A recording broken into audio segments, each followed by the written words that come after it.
and shape real solutions. We are grateful to the International Center for Evaluation and Development, ICE, led by Dr. David Ameya, and all our partners for their collaboration and shared vision. Together, we are creating a platform that is not only drives meaningful dialogue, but also catalyzes real-world action. I want to thank the Vice Chancellor. We are creating a platform that is not only drives meaningful dialogue, but also... We are getting some feedback. Can you work on that control room? I want to take this opportunity to thank our Vice Chancellor that despite her busy schedules, in fact, there's another program in the next 30 or so minutes with the Minister of Education attending, but she has to make time to be here, and also I wonder how she makes it circulating from one unit to the other. Her source of energy, I don't know, but I think it tells you how she values the work we do here, how she values the E2A conference. And last year, she was here to grace this occasion as well. I think she deserves a round of applause. On behalf of ISA and the University of Ghana, I thank you once again for your presence and continued support. I look forward to an inspiring and impactful conference. You are once again warmly welcome to the 8th E2A conference. Thank you.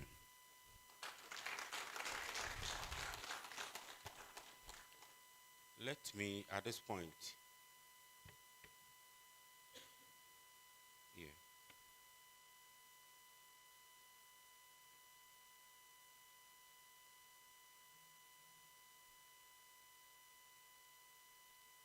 also welcome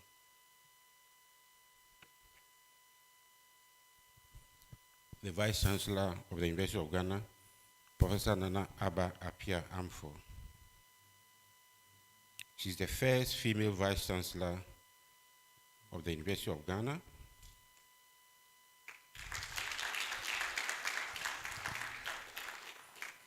And has over 21 years of experience in higher education, a professor in linguistics, and an accomplished university administrator. She emphasizes innovation, resourcefulness in leadership, demonstrating expertise in change management. As Vice Chancellor, she's spearheading the university's technological integration with a people-centric approach, launching a $7 million digitalization program. She previously served as a Pro-Vice Chancellor and holding various positions at the University of Ghana. And she earned her degrees in linguistics and French from the University of Ghana and postgraduate degrees from the Norwegian University of Science and Technology and the University of Ghana. She has many, many qualifications. In fact, she's asked me to be brief, so I won't say much. You can see her walking towards me. She has a very astute profile. So on that note, ladies and gentlemen, can we welcome Professor Nanaba Apia Amfo, the Vice Chancellor of the University of Ghana. Thank you. Thank you very much, Director Isse. I had to cut it short so that we can get to the business of today.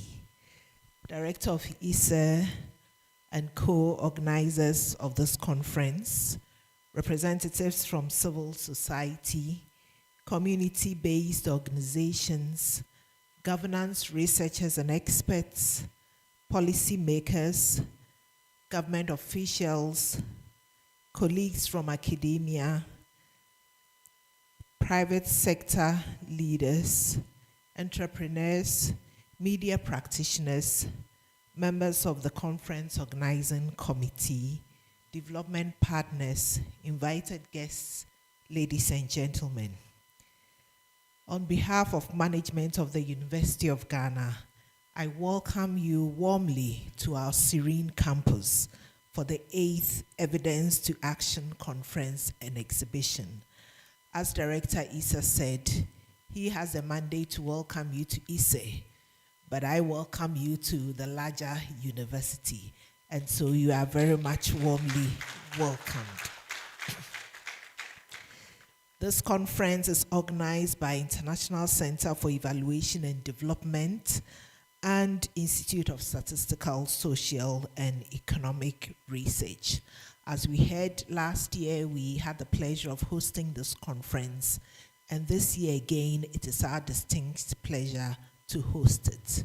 It indicates the value that we put to our partnerships, which is evidenced of our 4 strategic priority, which is engagement and partnerships. As a university committed to being relevant to national and global development, we are proud to host a diverse mix of development actors and other stakeholders over the next few days to discuss pertinent issues bordering on promoting sustainable development in Africa. Ladies and gentlemen, the conference theme, which focuses on advancing participatory governance, is indeed imperative for sustainable development in Africa. As we collectively strive to achieve the Sustainable Development Goals and fulfill the aspirations of Africa's Agenda 2063, we must confront the harsh realities of governance challenges that continue to impede progress, exacerbate socioeconomic disparities, and entrench corruption.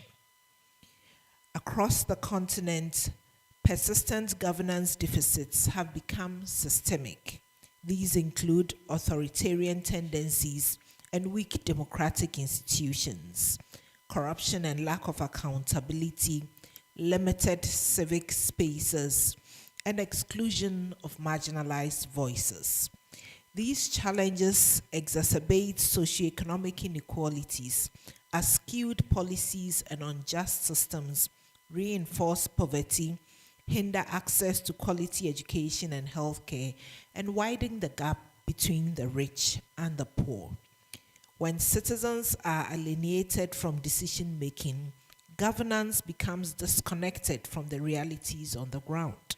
Policies are less effective, public services fail to meet needs, and conflict festers in the vacuum of representation. The result is a vicious cycle. Weak governance deepens socioeconomic disparities, which in turn fuel public disillusionment and instability. Corruption remains one of the most visible symptoms of poor governance.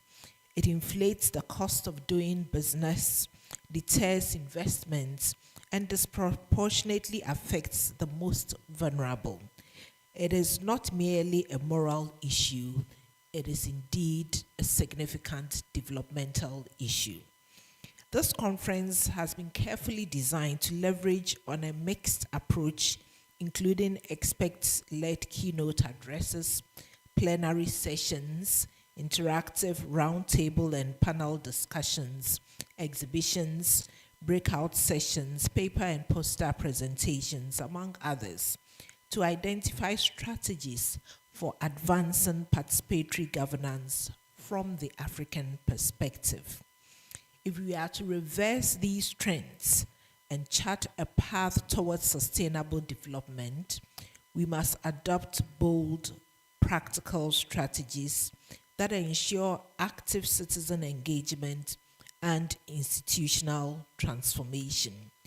These include institutional reform and legal frameworks, strengthening civic education and political literacy, leveraging technology for inclusion, empowering local governance structures, protecting civic space and freedom of expression, and building multi-stakeholder coalitions. I believe that ensuring these will help us delve deeper into some of the strategies. True participation means moving beyond consultation to co-creation. Citizens should not be mere observers, but active architects of the policies and decisions that shape our lives. It is important that we involve diverse stakeholders right from the point where we are creating these ideas and developing these policies. Participatory governance is not a threat to authority. It is a strength that enhances legitimacy and effectiveness. And coming from leading a university where we indeed practice participatory governance, I can attest to this.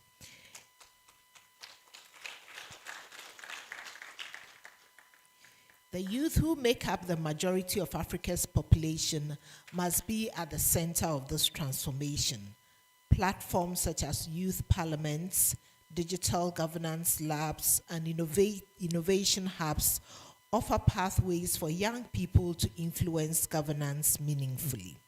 Women's participation must also be prioritized, not just in numbers but in influence.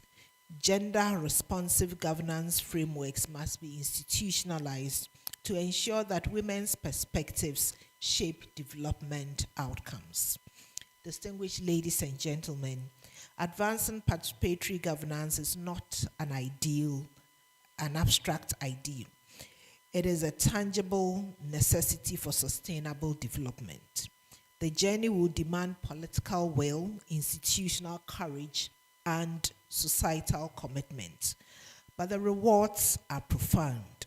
Societies where every voice matters, economies that serve its citizens, and governments that reflect the collective will.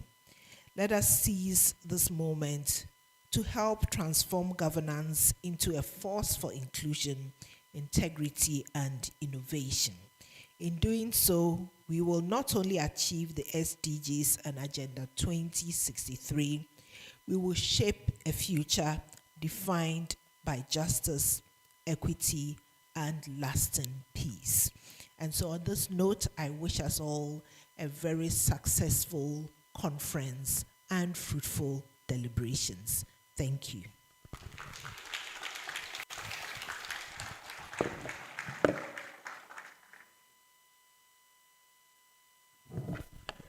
Thank you, VC. Let's clap for her as she takes a seat. Thank you so much for the warm welcome and for setting the tone for us. As you're aware, this conference is themed Advancing Participatory Governance for Sustainable Development in Africa. Now, we'll skip the program a bit and then take some special guest addresses. I have the privilege of welcoming 3 people to come and give special addresses. The first would be Mr. Brody, CEO, Committee on Sustainable Assessment. Here, let's welcome him, yes, as he gives his address.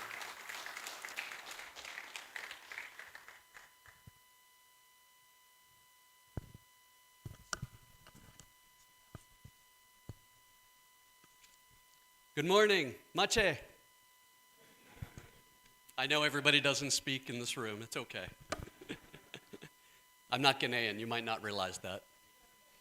It's so nice to be here. What an honor, truly one of the honors of my life, to be with you in this room, especially addressing some of the folks that are here that might not realize they've had such an influence on my life. Today we have researchers, we have innovators, we have change makers in this room, and it's a bright light in a moment that I think many of us need it. I'd particularly like to thank, on behalf of COSA, the organization that I'm lucky to lead and work with, I'd like to thank one of our long-term partners, ICE. Specifically, Dr. Mayo, your leadership, your brilliance, your kindness and compassion is just really unparalleled. And so thank you for you and what your team has done bringing us all here together.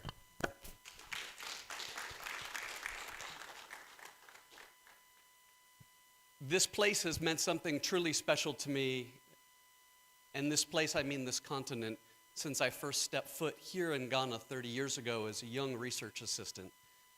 It's a real special moment to come back to this place 30 years later, but it hasn't been 30 years since I've been here. I've been able to spend my life working in this continent across Africa in a way that I would never dream possible as a young kid. I grew up in the city of Boston, Massachusetts, in the United States, raised by a single mom in poverty, a mom who always believed the same words that the chancellor just shared, that inclusion, that fighting for a better day, that respecting people no matter what title, no matter what was in their pocket, no matter what language came out of their mouth, or what God they prayed to or not, mattered. And it seems to be something that we have forgotten in this time, especially in my country. I think this conversation is so important now more than ever, and I want to talk to you just about one part of it that I think is really important for us to focus in on, and something that the International Center for Evaluation and Development has truly been a leader on, and that's the concept of agility in data. At this time when we're feeling ever more pressure to move faster, to do more with less, and to make sure we are not making long-term mistakes, we have to have data that backs that up. But we have to have data that's inclusive, what we call data democracy. And the exciting part is, for the last 4 years, COSA and ICE have been working together in collaboration with so many of you across the continent on a Gates-funded project to look at agile data, to look at how we can use new tools, technologies, methodologies to bring down the cost of data, to make sure that data moves from not something that we look at only at the end of a project or at the end of a harvest or when we get to it, but more real time, so we can course correct as we go. So if we're going to fail, we fail forward and fail fast. That work has been incredible because it's evidence-based. For the last 4 years, we've been engaged in rigorous research across the continent, looking at different use cases in different countries with different types of agile tools. From simple tools that now feel a little bit outmoded perhaps, like CATI or CAPI or IVR, to more sophisticated tools like AI. We've found some really important evidence out there that some of you know and take for granted, but not everybody understands. That the cost of using some of these more agile tools can bring down evaluation, monitoring, learning, to the extent in our research up to 76%. And those are basic tools, simple tools that 4 years ago we thought were very advanced and sophisticated, but are still not deployed throughout the globe. By using these tools, by following these blueprints, by helping shape them, we can help lead in this moment. Because I suspect you all agree that this is a moment that needs deep leadership, moral leadership, but also expert leadership, leadership that comes from this type of group. I think now more than ever, we have to acknowledge that evidence has to be at the center of this conversation. I know that many in this globe, certainly in my country, seem to have a problem with truth and evidence, but we still must hold on to it, not let go of it, and put it in front of others so we can course correct quickly, regardless of what's happening in the context in which we work. I want to take a moment to share where this was on display firsthand yesterday. Yesterday we brought together 20 really incredible young professionals from across the continent. What we did was we ran a design sprint, a one-day competition, to look at how we could deploy artificial intelligence in the monitoring, evaluation, and learning process. And so in less than 9 hours, we blended together 20 young professionals out of a large pool that applied across the continent. So 20 folks that came here that were experts in agriculture, in MEL, experts in data science, experts in policy, and we combined them together, different countries, different perspectives, and we put 4 different teams together. And I want to introduce you to those teams. Some of them are in the room today, and I just want to acknowledge their leadership and their brilliance, what they brought to the table. Would any of the participants in yesterday's sprint please just stand to be recognized really quick.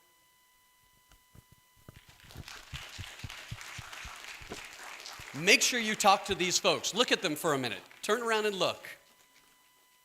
If you don't have a conversation with at least two of these folks, you have missed the mark, because there is something happening. Maybe you felt that shift yesterday, because many of us in the room did.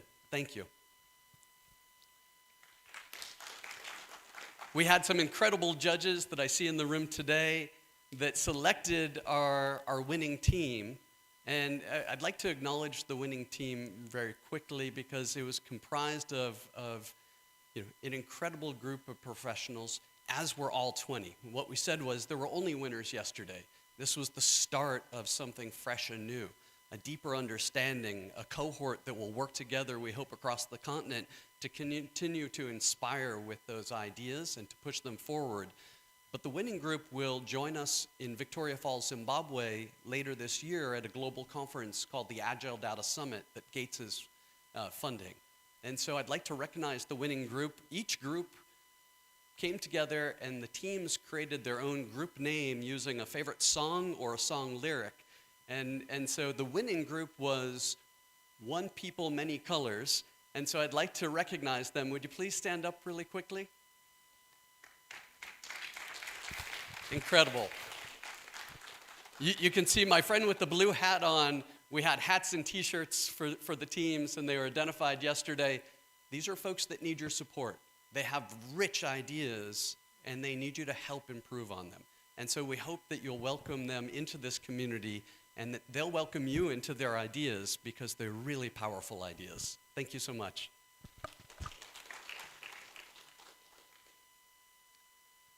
To me, we need not look for inspiration just in things like AI. We have to make sure that they are not fool's errands. We have to make sure that we understand the true cost, because AI has a huge burden along with the huge opportunity that it brings. We have to understand the compute power behind AI and the energy that it requires, and that is not the answer to everything. But if you listen to the conversations and the questions that the judges asked about things like hallucinations and indigenous languages and equity gaps, you have a lot of answers in this room, a lot of people that have been thinking about it, trying to push through those barriers. And so I get really excited in this moment, because we all need to push through barriers. And yesterday gave me a sense of hope. I feel like some of us, and I'm not sure if you can empathize with this, feel like there's been a little bit of a dark cloud over parts of the world, if not the world, more recently. Violence, conflict, a lack of good governance, a lack of true democracy, a lack of true integrity and morality. But yesterday, really, honestly, it was the thing that I hoped I would come and I would get that sense of a little glimmer of hope, a little ray of sunshine through the clouds. But instead, I said last night that it felt like stepping outside and just basking in the whole African sun for a moment. That feel, that beauty, it's going to be okay. And so if you're looking for that feel, make sure you connect with these young professionals in the room, because they have it, they bring it, and they are undaunted, which is so exciting. And I think that's the spirit of the message. Be undaunted in this moment. Know that no matter who you are in this room, you matter more than ever, because we must show evidence. We must make sure that all the work that we're doing is not for naught, but truly leads to the brighter future we all desire. So on behalf of the Committee for Sustainability Assessment and our partners, I just want to say thank you so much for all the work that you're doing. Thanks for having us here. It's a true honor. Thank you.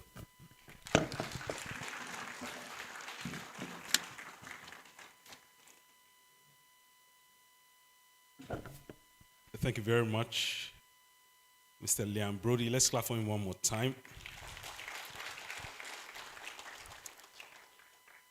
Still in the spirit of receiving special guest addresses, we'll now call on Dr. Namanga Ngongi, who is the founding chairman of AFAP Board of Trustees, a single honor in an illustrious career that he's had that has included major contributions to agricultural development and international diplomacy. Let's welcome Dr. Namanga Ngongi, the board chair for ICED.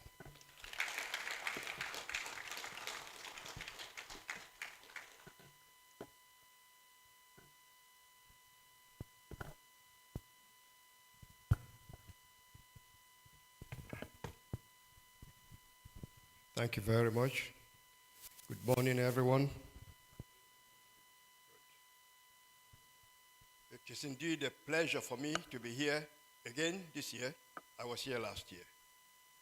And I don't want to compete with the last speaker, but my first visit to this university was in 1976.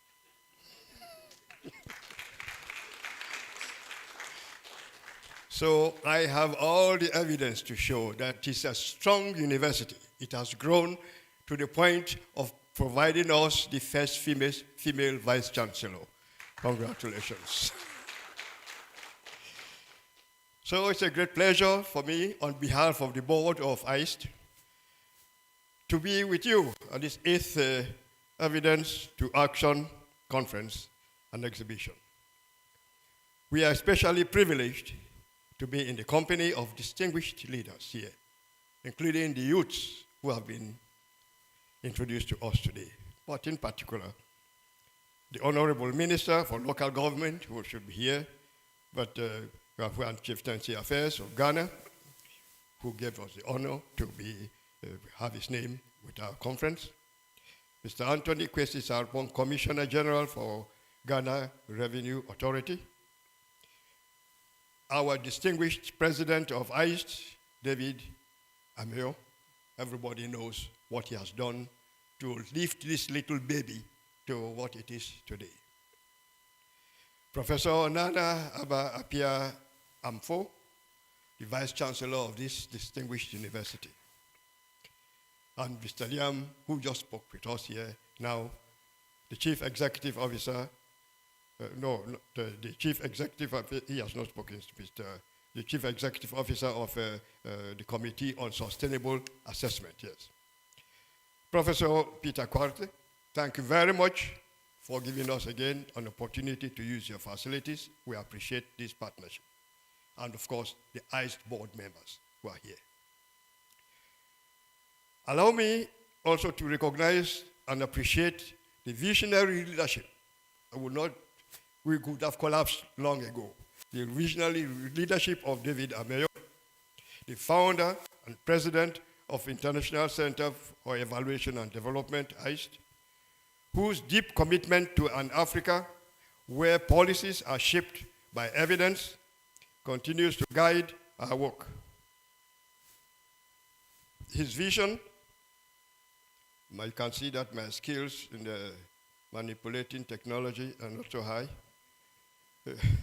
His vision is a timely and necessary response to a continent still facing deep structural challenges. Despite decades of progress, over 460 million people in sub-Saharan Africa still live in poverty, with 1 in 3 Africans experiencing food insecurity. Youth employment everywhere. Governance deficits and climate vulnerability continue to hold back transformative change on the continent. Yet, Africa has a blueprint for a better future, Agenda 2063, the African Union's vision for inclusive and sustainable development. But let us be clear. Agenda 2063, Sustainable Development Goals, and other development blueprints will not be realized unless African governments consistently embrace evidence-based policies and programs.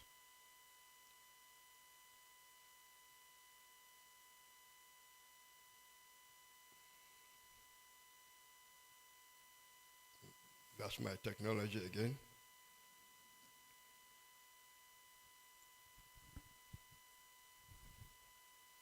The path forward must be anchored in data, local knowledge, and citizen participation.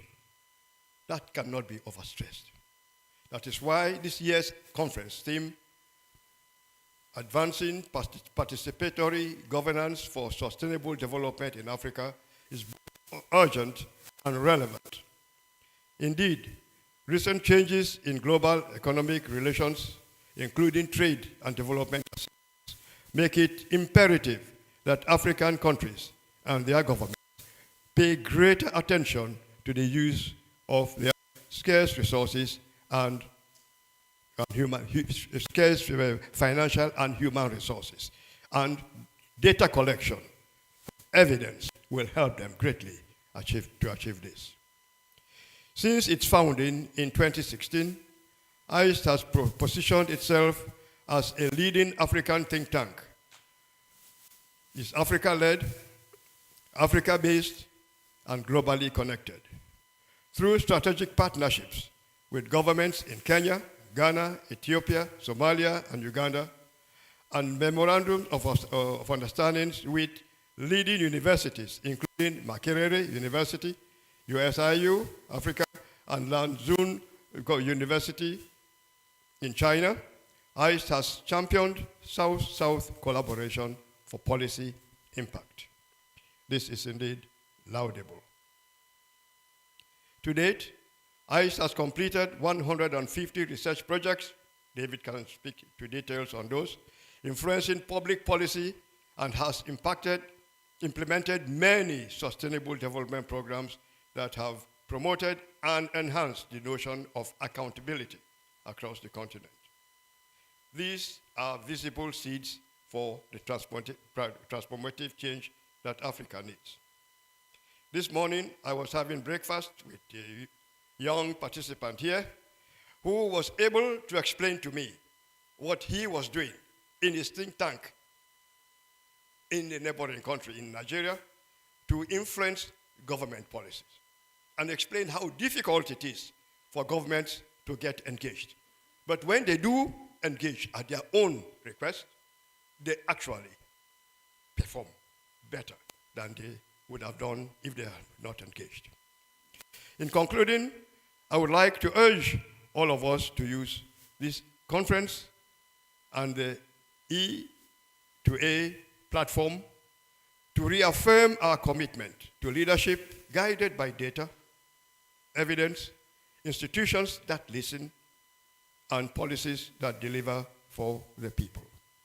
If we can achieve that, and there is no reason why we cannot, seeing the youthful energy that is full in this room,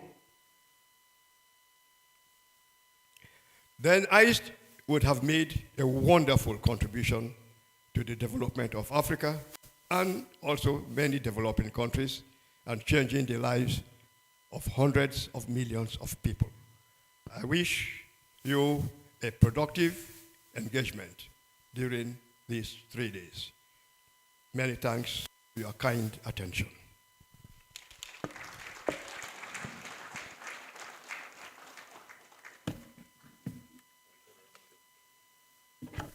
Thank you very much, Dr. Ngongi. Let's clap for him once again. We're going to receive the last special guest address from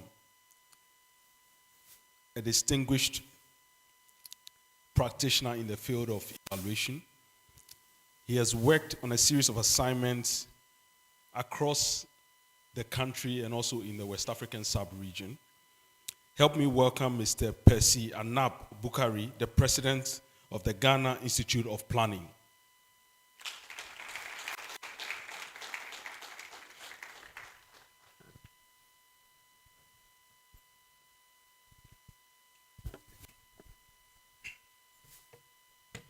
Thank you very much.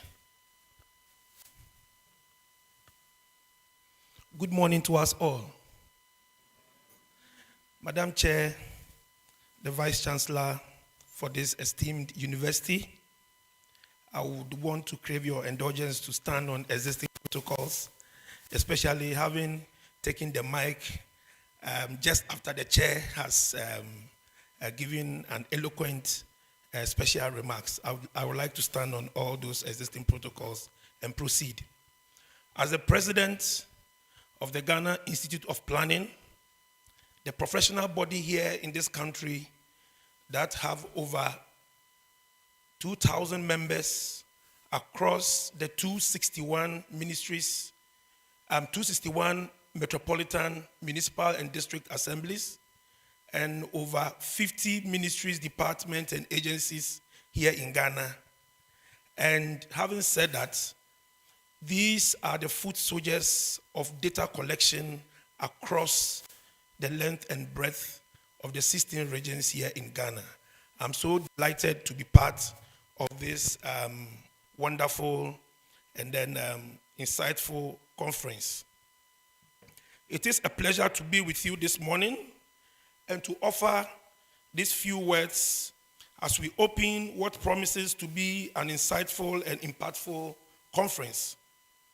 As president of the Ghana Institute of Planning, I wish to commend ICE and ISE and all their partners within the evaluation field for convening this 8th Evidence to Action Conference, and especially the chosen team, Advancing Participatory Governance for Sustainable Development in Africa, could not be more timely or more relevant. Planning, as you all know, at its core is about shaping the future. But a future shaped without the active voices of citizens is neither sustainable nor just. Participatory governance, therefore, is not an option. It is a necessity. It ensures that development reflects not only the priorities of policymakers, but the lived realities and aspirations of the communities that we serve. In our work as planners, we see every day the importance of grounding decisions on evidence. Data that is very timely, reliable, and development. And as you know, he's been talked about immensely so far, so I don't need to rehash the points. Let's clap for him as he gives us the conference objectives and expectations. Thank you. Dr. Raf have been a professional MC. Most of the events that we have been having here, he has been always become the master of ceremony. So we have given him a dean of master of ceremony. Honorable Minister, the director of ISE, the chair of ICE board, the Honorable Professor Makakata from UC Davis, and all distinguished guests, ladies and gentlemen, it's a pleasure to have you all here this morning. As you have heard, this is the 8th Evidence to Action Conference, and this is the 3rd one that is happening. The marginalized, the vulnerable, the poor, the youth, the women, to have a say in our governance. Therefore, we are convening this E2A not just as a convening or a meeting, but as a platform for transformation. Over the next few days, we will be exploring some key questions. 1, what interventions can enhance governance responsiveness to the underserved? 2, how can evidence-based approaches inform bold reforms? How can we build institutions that listens and policies that delivers? We aim to foster knowledge exchange on cutting-edge research and practices that are currently going on.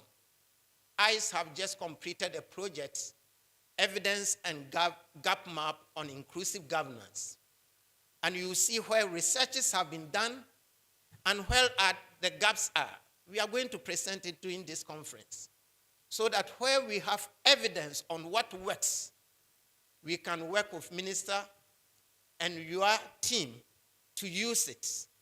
We believe in coming up with guidelines, toolkits, policy briefs in inclusive governance that can be used to shape policy and action, not only in Ghana, but the whole global south. We want to strengthen networks of collaboration across regions and disciplines.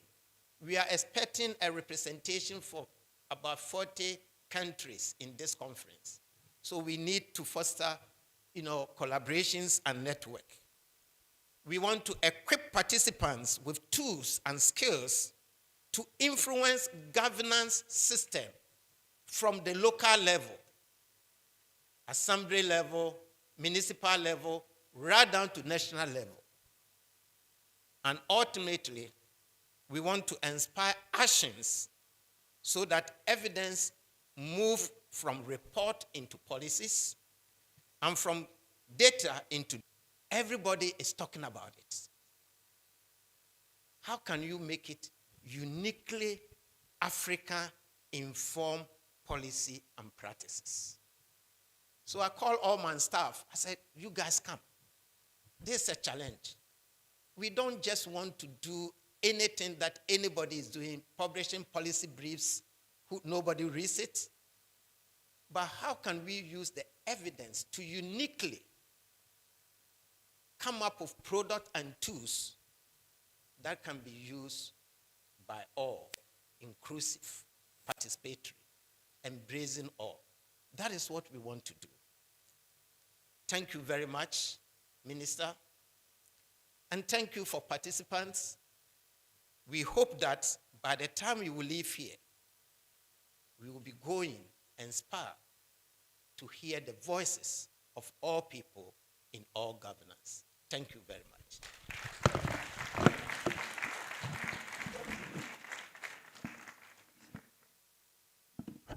Thank you, Dr. Mayao, for giving us indeed the objectives and what we should expect from this year's E2A.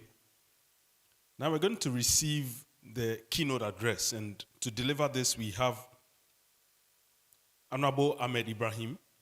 Permit me to read his profile, okay? He's the Member of Parliament for Banda and a member of the ruling government. He's now the Minister for Local Government, Chieftaincy and Religious Affairs. He has a very robust background. He holds an MBA in finance from GIMPA. And let me mention that he holds a Bachelor of Arts in Political Science and Philosophy from the prestigious University of Ghana, which I'm sure he's very proud of. Yes. He's served on various committees in Parliament. He's also been the Deputy Majority and Minority Whip and showcased his ability to navigate diverse political dynamics and build consensus among his peers. Ladies and gentlemen, let's welcome Honorable Ahmed Ibrahim, the Minister for Local Government, Chieftaincy and Religious Affairs, to give us the keynote address.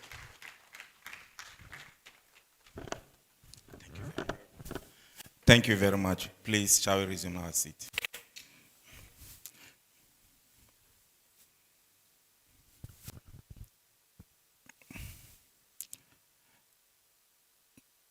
Before I proceed, may I apologize for coming a bit late. I was asked that I would present a speech at 10:10, 10 minutes past 10. And I had an appointment with the Director General of Ghana Prison Service. So I needed to slot that one in before coming. But thank God I came exactly 10. I'm still late. I apologize for that. Professor Nana Abba Apia Amfo, Vice Chancellor of the University of Ghana. Professor Peter Kuti, Director of Institute of Statistical, Social and Economic Research, ISA. Honorable colleague ministers of state present, honorable members of parliament, present, and members of the Local Government Select Committee, man distinguished former clerk to Parliament, Mr. Emmanuel Enyimadu. Wherever I see you, I'm proud of you. So I must single you out. Honorable MMDC is present. Professor David Ambeyao, President and CEO of International Center for Evaluation and Development, ICED. Dr. Namanga Ngongi, Board Chairman of International Center for Evaluation and Development. President of Professional Bodies, our development partners, representatives from civil society organizations, representatives of Hewlett Foundation, representatives of KUSA, esteemed researchers and think tanks, distinguished participants from our sister nations, our friends from the media fraternity, distinguished ladies and gentlemen, good morning. I deem it an honor and a privilege to stand before you today to deliver the keynote address at the 2025 Evidence to Action Conference. Permit me to commend the International Center for Evaluation and Development and all its participants, especially the Institute of Statistical, Social, and Economic Research, ISA, for organizing this important gathering and conference. Professor, thank you. This conference comes at a critical moment in Africa's developmental moment that demands bold thinking, practical evidence, and above all, inclusive action. Let me also express my sincere appreciation to ICED for the decision to organize this important conference in Ghana after 6 years. Indeed, this is fourth in the series in Ghana after the Medellin conference was held in 2019 at this same conference venue. I wish to say that this is very timely and resonates with us as a government pursuing the resetting agenda. The theme, Advancing Participatory Governance for Sustainable Development in Africa, I must say ties in perfectly with the vision of the ministry of which I'm the minister, and which is to attain a decentralized local governance, upholding traditional values, religious coexistence in the clean environment for equitable and balanced development. Professor Chairperson, the current nomenclature of the ministry depicts a tripod, and that is executing programs and projects to improve the lot of the citizenry will depend largely on your strong partnership with chiefs, our religious bodies, and non-state actors. Ladies and gentlemen, sustainable development, as we all acknowledge, cannot be achieved without the existence of functional and robust participatory and inclusive governance systems and structures in place. In Africa, particularly here in Ghana, participatory governance is not merely a theoretical idea. It is a fundamental necessity, rooted deeply in our cultural, social, and political fabric. At the Ministry of Local Governance, Chieftaincy, and Religious Affairs, we are constantly reminded that governance is not just about the state, it is about the people, the ordinary citizens, communities, traditional authorities, faith-based organizations, and civil society organizations as well. These actors are not just the recipient of policy decisions, but they are active participants and contributors to the policy-making process, whose contributions help to shape our developmental agenda.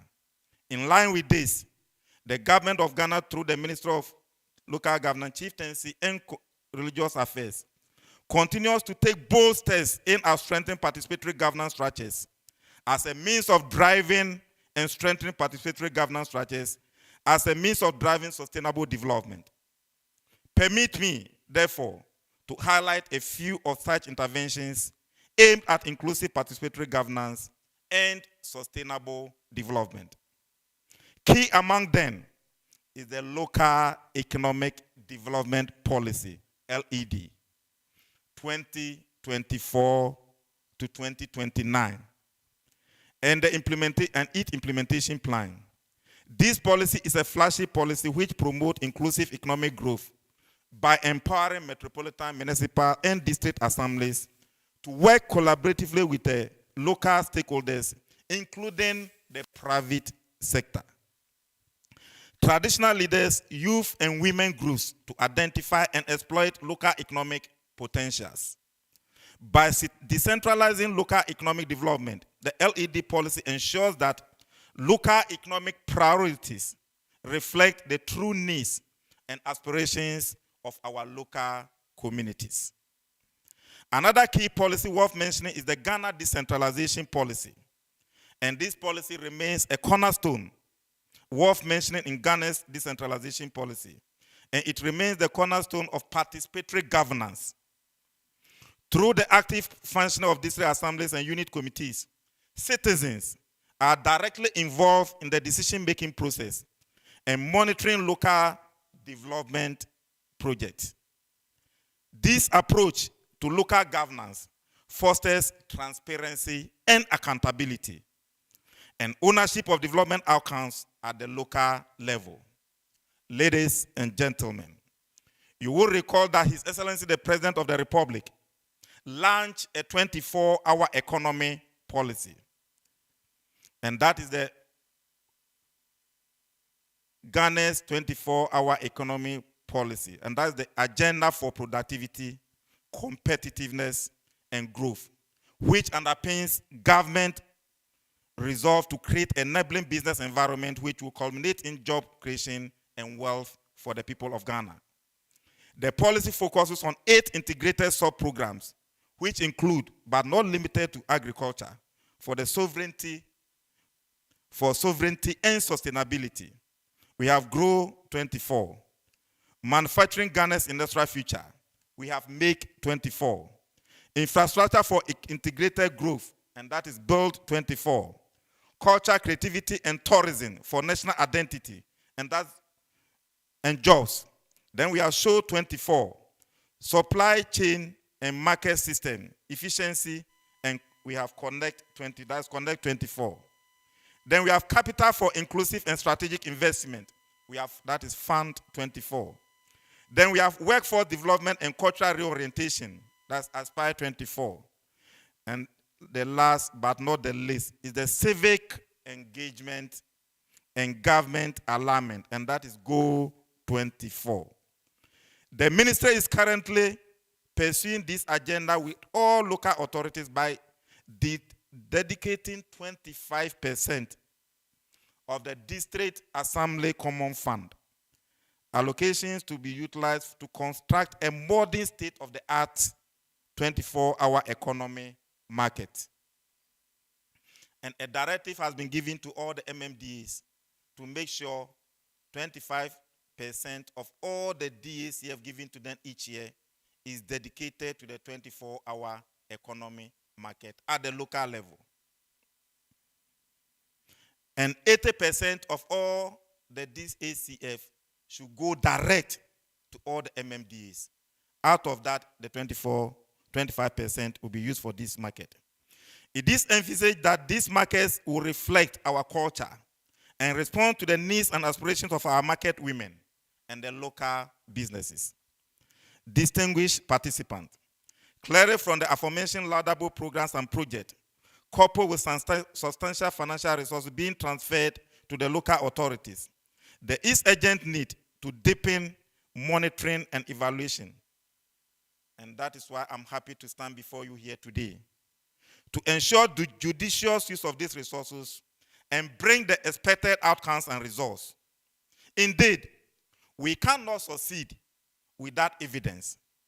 And this conference is very timely and prefer real-time solutions to evidence to action to realize the reset agenda. Professor Chairperson, let me use this platform to announce that we are yet to relaunch the National Sanitation Day, now that all MMDAs are at post. I must state that the Clean Up Ghana initiative by the ministry will not be a one-day cleanup event. It is a citizen-driven behavioral change campaign aimed at entrenching a culture of cleanliness, waste segregation, recycling, and community ownership of public spaces. Our MMDAs are expected to mobilize assembly members, traditional leaders, religious organizations, youth groups, and schools for monthly cleanup and awareness campaigns. Partner with waste management companies and informal waste collectors to ensure proper disposal and recycling. Enforce sanitation bylaws vigorously, including penalties for littering, illegal dumping, and open defecation. Integrate the sanitation day into a district communication strategies using radio, town hall meetings, and social media to engage citizens. You all agree with me that a clean environment is the bedrock of a healthy and productive society. Sanitation is not the job of waste collectors alone. It is a collective civic obligation.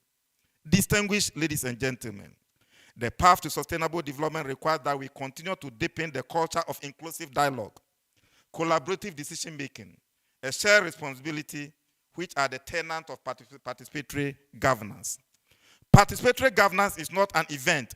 It is a continuous process that demands political will, institutional reforms, capacity building, and civic education. As you deliberate over the next 3 days at this conference, let us reflect deeply on how we collectively build governance systems that empower every citizen to contribute meaningfully to national development. Know that I want to charge this conference to come out with a practical policy note, and that one should be shared with me. Now that I stand before you, I want to make that one as a personal request. A practical policy note that will suggest to us new and better ways of advancing participatory governance. We must move beyond people accountability, people audit, to social.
but will be disseminated so that we can translate the evidence from the conference to action.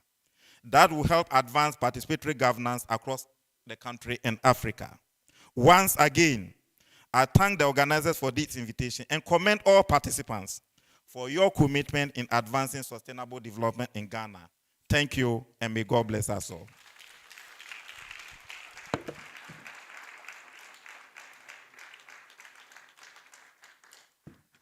Let's clap for him one more time. Thank you so much, Minister for Local Government, Chieftaincy and Religious Affairs, Honorable Ahmed Ibrahim.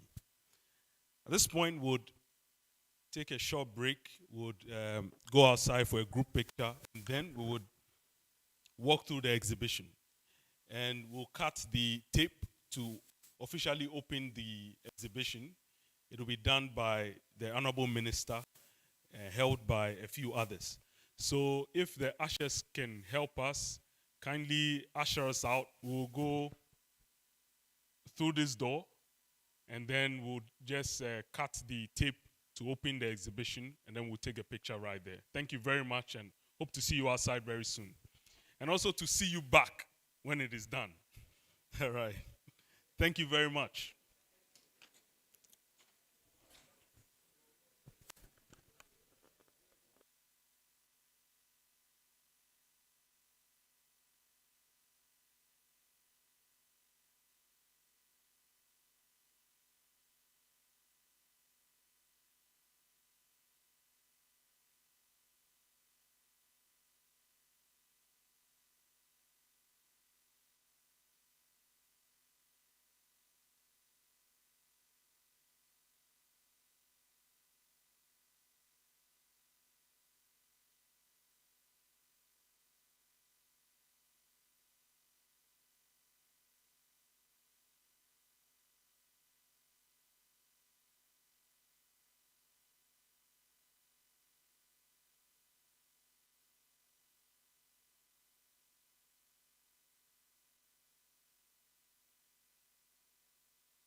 All right.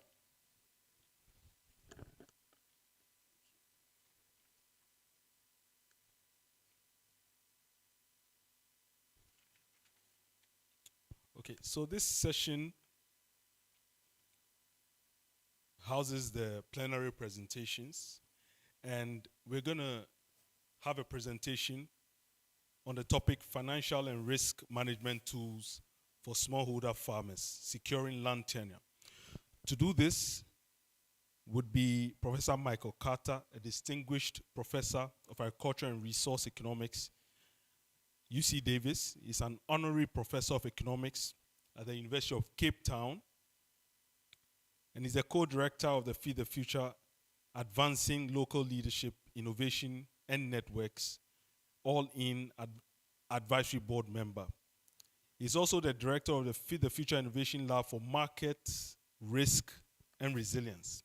Help me welcome Professor Michael Carter as he gives his presentation, after which Professor Peter Korte, the director of ACE, will be the discussant. Let's welcome him with a clap, please.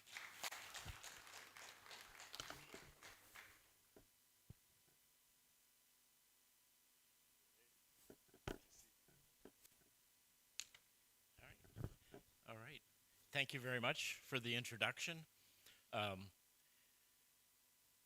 I'm no longer the director of the Markets, Risk, and Resilience Innovation Lab because that was declared not to be in the interest of the United States of America any longer. So it has disappeared. But nonetheless, I'm keeping busy. So thank you very much for this invitation. It's great to see many old friends, some new friends here. It's always wonderful to be at ICER. So let me first check something because I have this wonderful laser pointer, but it seems to be absorbed by the screen. Okay, so not a problem, I'll adjust. Okay, so I'm gonna primarily focus on financial and risk management tools for smallholder farmers. Before jumping into that, I want to say just a few words connecting this to the general theme of this conference. So, you know, I was looking on my flight over here. By the way, I just got off the airplane, so if I'm less articulate than normal, you please forgive me. I also noticed I put on the wrong pair of pants. So I'm hiding behind the podium here. So there are many lessons, useful life lessons here for all of us. But as I was on the plane and looking over this week's agenda, it's really quite interesting. There's just a wide array of studies on participatory governance, policy reform, how do you use evidence-based information to make better policy. Now, as I was sort of thinking about this, I realized it's really important that we not overlook the agency of political and government actors. And I think it might be useful for people like me who've been around for a while. There was actually quite strong debate in the early 1990s about what was called the East Asian miracle. And the question was, the East Asian countries were largely seen as adopting what were called inclusive growth policies. And the question was, why did they do it in East Asia? And why didn't they do it in Latin America or perhaps in Africa? So what was different about it? And that's a political economy question that's rather interesting. And I heard a Professor Aoki from Stanford University back in those days talking about this. And he basically suggested that the structural conditions in East Asia were such that the really only political equilibrium possible was inclusive growth policies, whereas that maybe was not the case in some other world regions. So as we think about these things that might lead to better adoption of policies that promote more inclusive growth, I think it's important that we keep in mind that there's sort of a material basis for those sorts of policies to really take hold. I think that's a very difficult question. But David, in your comments this morning, you talked about the number of people in this continent who have severe food insecurity. When you have severe food insecurity, there's a number of things going on in your life, one of which you're most immediately worried about feeding yourself and your family. You're not really all that interested in going to a meeting. But more particularly, you're probably, and we'll be looking at farmers who are not really at the commercial margin. Right? You're not really yet in a position where you're going to benefit from inclusive growth policies that can improve your access to markets, improve your access to technologies. You're just trying to hold on. So I think as we focus on things that can be done to make governance better and more participatory, I think we also need to keep track of the fact that in environments in which there's a lot of people that are not really positioned to do that itself is another kind of barrier. This is really a chicken and the egg problem. I don't know which comes first, good governance or the material conditions for good governance, but they're both important. And so with that as a bit of background, then let me jump in right away and talk about risk and smallholder farmers. So there's lots of evidence over many years that shocks and risk, and when I say risk, I mean the fear of shocks that might come in the future, inhibit investment and growth. When we see government reports on droughts, they typically said, oh, there was a big drought in 2018 and it cost this much. I just want to point out that that's only a partial accounting of what goes on. And I would like to illustrate it with some data, probably not very agilely collected data, but some painfully collected data from about 3,000 to 4,000 farmers in Tanzania and Mozambique, where we had a double kind of experiment going on. So the first graph shows farmers who weren't given any special tools, and some of them were shocked and by Mother Nature, and others lived in slightly different localities, and they had better luck. What's being displayed on the vertical axis is their agricultural income level, okay, put in roughly US dollars. So before the shock, these two groups are both about $1,500 US dollars.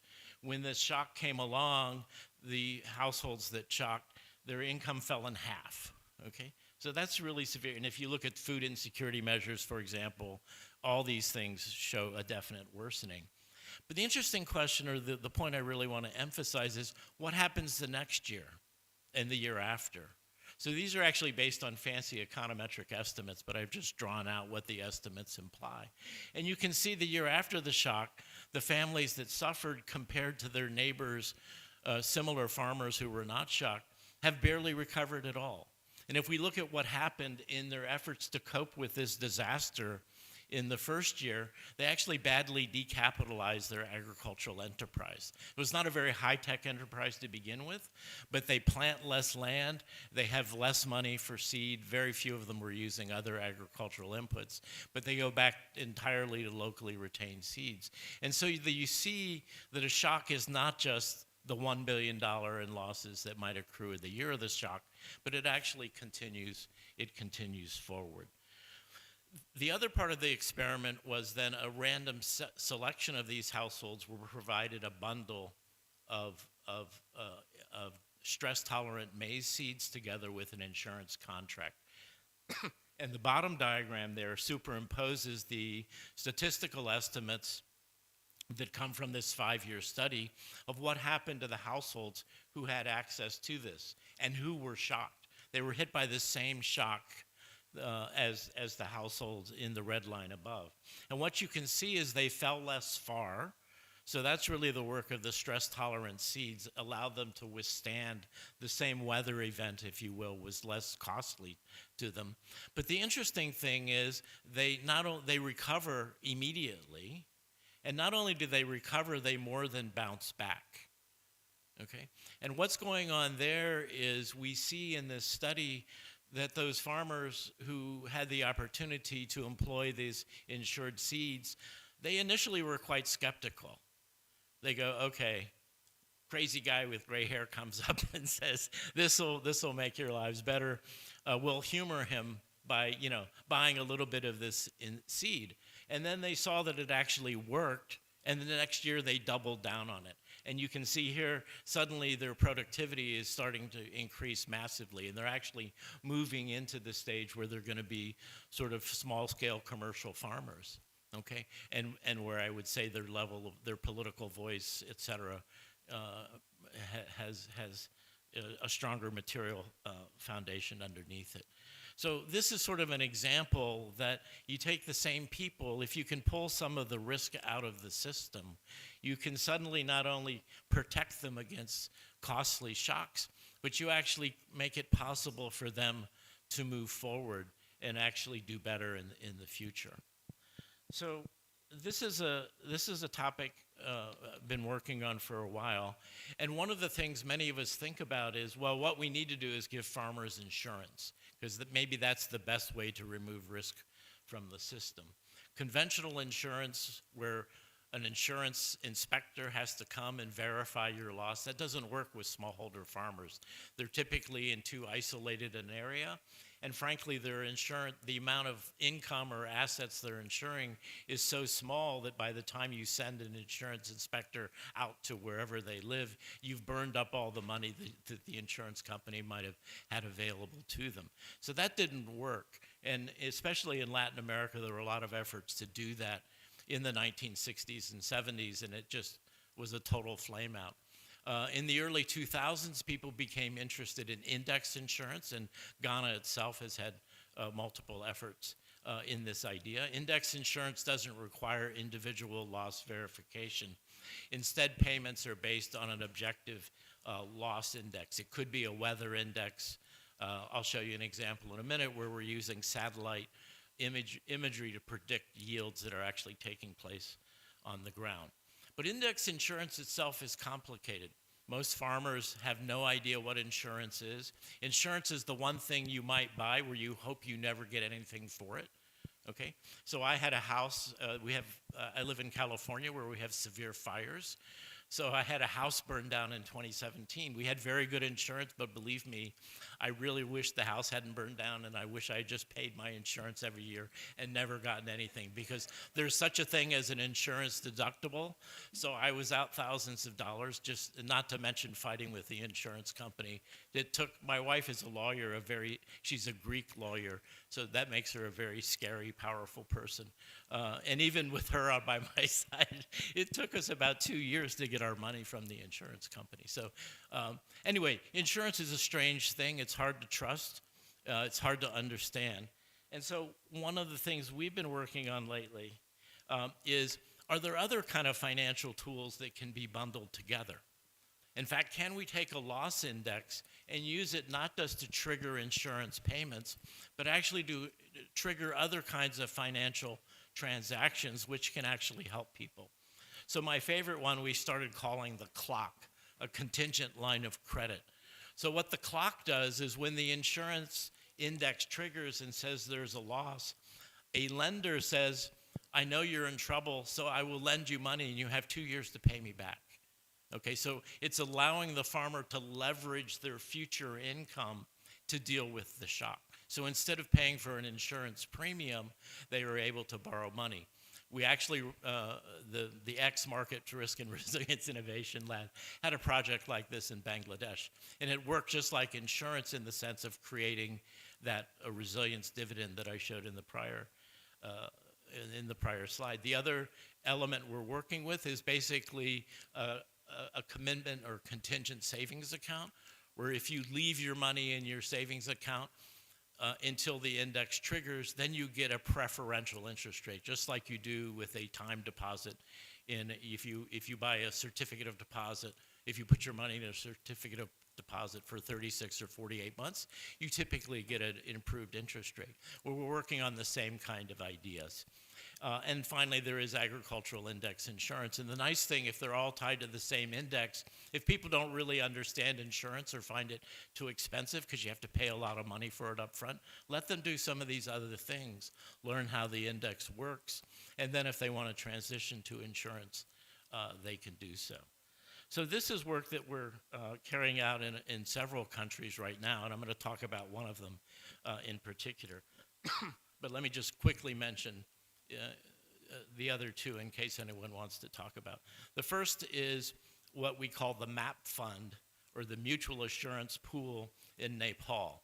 And I think the big lesson there, and I think it could be relevant to a number of places, when you have an agriculture in which the risk is kind of idiosyncratic, that is, it's specific to the individual, and that's true for vegetable productions, because it's seasonal, relatively short cycle. Peter might lose his tomatoes, but my cucumbers are fine. That says there's a mutual insurance possibility. So we've actually set up something with the bank in Nepal that's actually exploiting this, and it looks like it's going to work relatively well. And the bank is there to both hold the money for the group, but also to provide a backup, basically contingent line of credit in case that mutual assurance pool goes bankrupt. In Bangladesh, we're working on some of the ideas I've mentioned before. But let me jump right in and stay on this continent and talk about a project we're trying to do in Ethiopia. It's called the Tenancy Reform Risk Management Project. So the reason it's so important is right now, no one knows for sure, we need to do some agile or non-agile data collection. But at least 25, if not 30%, if not more, of the agricultural land in Ethiopia is farmed under sharecropping arrangements. Now, sharecropping is something, if you're not an agriculturalist, you may not be familiar with, but it's a very simple kind of way of renting land. It's the so-called Marshallian problem or disincentive problem of sharecropping. So there's been a lot of empirical research on sharecropping for a long time. Basically, they all find something in the neighborhood of 40, 50, 60% productivity loss when a piece of land is sharecropped. Okay, so again, let's put this in context for Ethiopia. If something like 30% of the land is being half as productive as it might be, right, that's a huge deadweight loss every single year to that economy. Okay, so the question is, why is sharecropping so common, right? If it induces such low productivity, okay? Why do farmers actually do it? And by the way, I'm skipping over something here, but let me just point out, we've just done a survey of about 3,000 people, farmers in Ethiopia, who both own a plot of land themselves and also sharecrop, right? And we measured the productivity difference, and guess what? It's about 50 to 60%. And in fact, when I first was starting this project, just some focus group discussions with farmers, I said, so what about the sharecropping? Do you produce the same amount of land on sharecropped as you do on your own plot? And they looked at me like, I could tell in the back of their mind, I don't know how I'd been introduced to them through translation, right? But they said, I think they said you're a professor and you're supposed to be smart. But that's a really stupid question, because the answer is obvious. Of course we produce less on the sharecrop plot.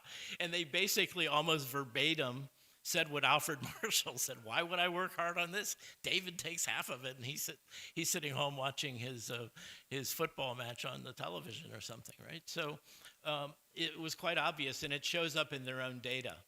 I won't go into the picture. But we even asked them to do a thought experiment. And again, we get very much the same kind of question. So farmers very much recognize that these disincentives lead to lower productivity. So the question is, why is everybody doing it? I mean, sharecropping was incredibly prevalent in my country, the United States, in the 19th and into the early 20th century. So why is everybody doing it? So famous economists such as Nobel Prize winning laureate Joseph Stiglitz, for example, had an early paper on this. But economists like to write papers on this and make them as complicated as possible. But fortunately, the economic theorists more or less agree with the farmers, right? So what the theorists say is it's primarily liquidity constraints. Okay, so in my example with David, if I want to rent his land on a sharecrop, I don't need any money up front to pay him, right? We just have a handshake and we split the proceeds of the crop at the end of the year. If I said instead, I'll rent your land for $400, he says, okay, give me the $400, right? And so it solves a liquidity problem. It also solves a risk problem, okay? Because when it's sharecropping, if output falls to zero, then the tenant's income is zero and the landlord's income is zero. If it's fixed rent, output falls to zero, and if the fixed rent was $400, my income is negative $400, and David's income is plus $400, right? So sharecropping is a very clever way to divide risk as well. And it turns out, again, we spoke to Ethiopian farmers and asked them, you just told us that you would produce a lot more on a non-sharecrop plot, so why do you do sharecropping? And again, they said, duh. They said, we don't have the money to pay fixed rent. And that about 2/3 of them said that was the primary reason for sharecropping. Another group of them said the other reason is risk. And finally, they said landlords kind of don't like it. And that's I think, a bit peculiar to Ethiopia. So as we were thinking about this problem, we said, there's two dimensions here to risk. Number one, these farmers don't have the money to pay a fixed rent up front. And they also have very weak credit access. Nobody wants to lend them the money to do this, even though it seems like a pretty good business proposition. And secondly, there's a risk. So we came up with a fixed rent loan fund that takes capital from a commercial bank and intermediates it down to the local level. The commercial bank was willing to do this because there was a small element of collateralization, but also the loan contract was secured by an index insurance contract. So the way the contract works, if you can see this picture here, think of those as yields or production on the horizontal axis. 100 just means a normal or average year.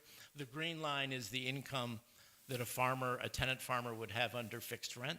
So notice when things are really low, his income is negative. And the red line is what that same farmer would be getting if he were sharecropping, okay?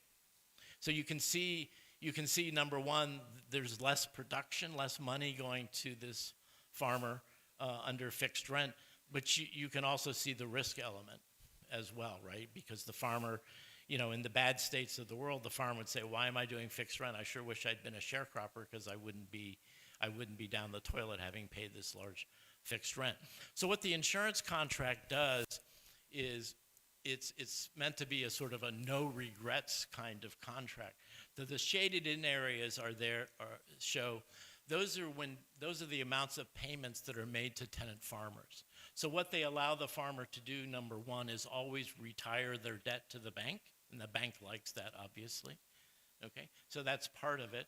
And then the other part of it is a minimum income guarantee to the farmer so that he or she does not feel like, gee, why wasn't I a sharecropper?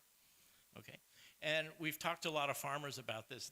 The tenant farmers are like wildly enthusiastic, like, okay, let's do this.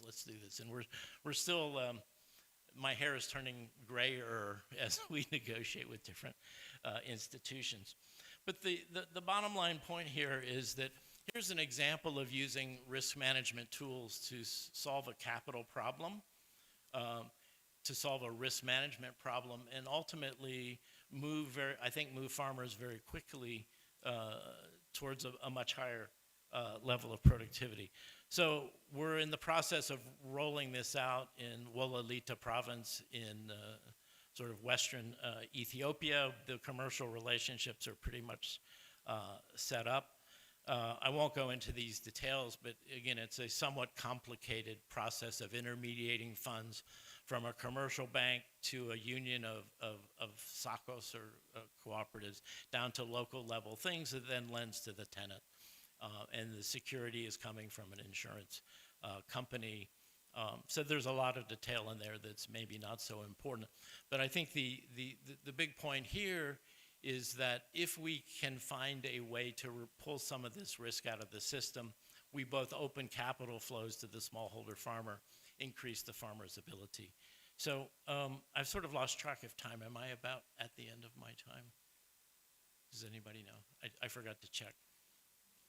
I'll just say one more thing because I feel very strongly about this as someone who's been working on agricultural insurance for about, I think it's 20 years now.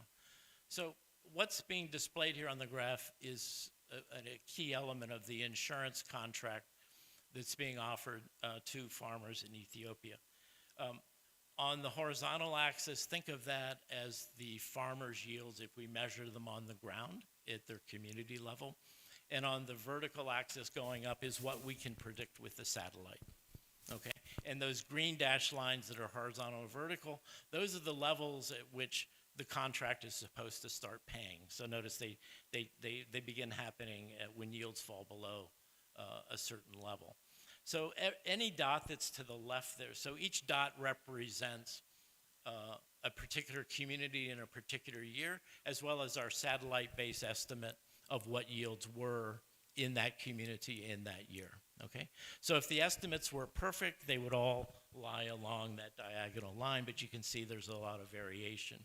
And in particular, particularly worrisome are the dots I've colored in red, okay? So notice those red dots are when the village community level yields are actually below the trigger value. That means farmers are in trouble.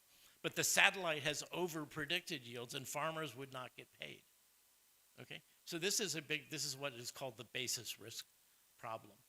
So what we've done to try to ameliorate this problem is we've created a local audit committee, and we've told the audit committee, if you think the satellite has mispredicted yields, you tell us, and then we, or the insurance company, is obligated to go to your community and do an on-the-ground measurement.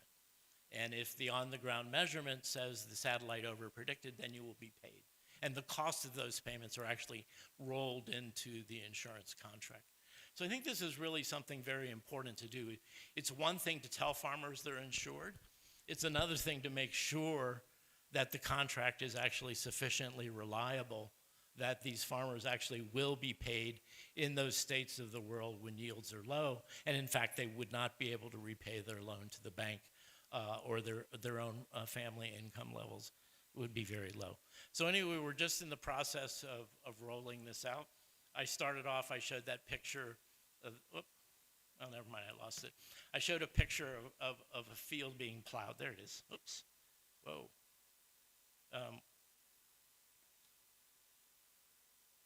Doing research in agriculture is very unforgiving. So I took that picture just when, I better stop doing this. I took that picture when we were just about to roll this out, and we went out to the study area, and it had rained early, and the farmers were all plowing their fields, and everything was already done. We said, stop. So I was getting ready to throw my body in front of the oxen, telling him, you can't do this yet. You haven't gotten your loan because we just got permission to set this up. So unfortunately, the rains came early in that part of Ethiopia, and the farmers were faster than we were. But we're hoping for the next season now to roll this out. So keep an eye on it, but more generally, I think just sort of stepping back and the theme of this conference, I think putting getting more of a floor under rural people, finding a way to help them preserve their capital. And if you can do that, then they will respond in turn and begin to move into the more commercial phase with greater stability for themselves and their families. And I think that's really a key material base for better and more participatory forms of governance. So thank you all very much for your patience.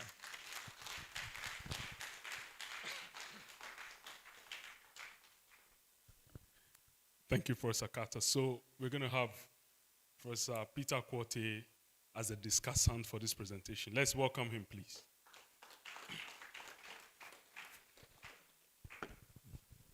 Thank you so much. I think this is a very interesting study. I really enjoyed reading it, although it's work in progress.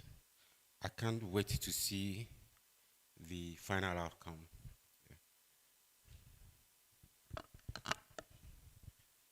But I think he rightly hit the nail on the hammer on the nail.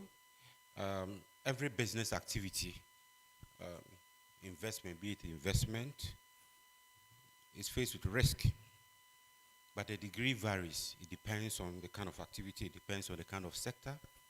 Agric, for instance, is one of the riskiest areas as far as the continent is concerned, because it's rain-fed and is subject to exogenous shocks all the time. So measures are proposed to mitigate some of such shocks, including stress tolerance seed combined with crop insurance. I think Michael spoke about that. And that those who have access to some of these things are able to mitigate or recover faster and less fearful to invest than those who don't. He went on to speak about conventional crop insurance, which requires verification, therefore the need for the index-based insurance to overcome the problems. But then index insurance is complex, risky, and therefore he's proposing some financial products, 3 financial products. My caution is that when we are proposing some of these products, we have to also bear in mind the local context and the characteristics of the smallholder farmer. Most of them are poor farmers, less educated, not easy to convince. Skepticism is there. They wonder. I mean, he mentioned a white-grade person. There's that skepticism. I mean, they are used to the same ways of doing things. Why would they change just within a day? So you need to bear that in mind. And therefore, they don't want to adapt innovations that quickly. The issues about land ownership and customary practices are very key. For some countries, it's much easier, but if you come to Ghana and you want somebody to do some kinds of innovation, the ownership structure is so complex, even for gender dimensions. Women own lands, but they don't tell you it is their husbands. So if you want to empower women or you want to engage women in the innovations you are talking about, you have to navigate the gender dimensions carefully, and many, many other cultural practices, etc. So the context matters a lot for some of these things. I like your intervention: insurance, contingent credit, commercial savings. So with our Greek insurance, your proposal to provide insurance is very key. But trust is also very critical in all of this. The issue of trust. In Ghana, we have such interventions, credit interventions and other forms of intervention. But mistrust. Sometimes contract sales, you give credit to cashew nut farmers, and then we have, when the world market is very good, Indian businesses come and buy the products from the farmers. When they have received money from a bank or institution to invest in inputs, invest. So the issue of trust is so critical for agric insurance, and also your contingent credit line. It is also very key to look at issues of trust. Contingent savings is also the third option you proposed.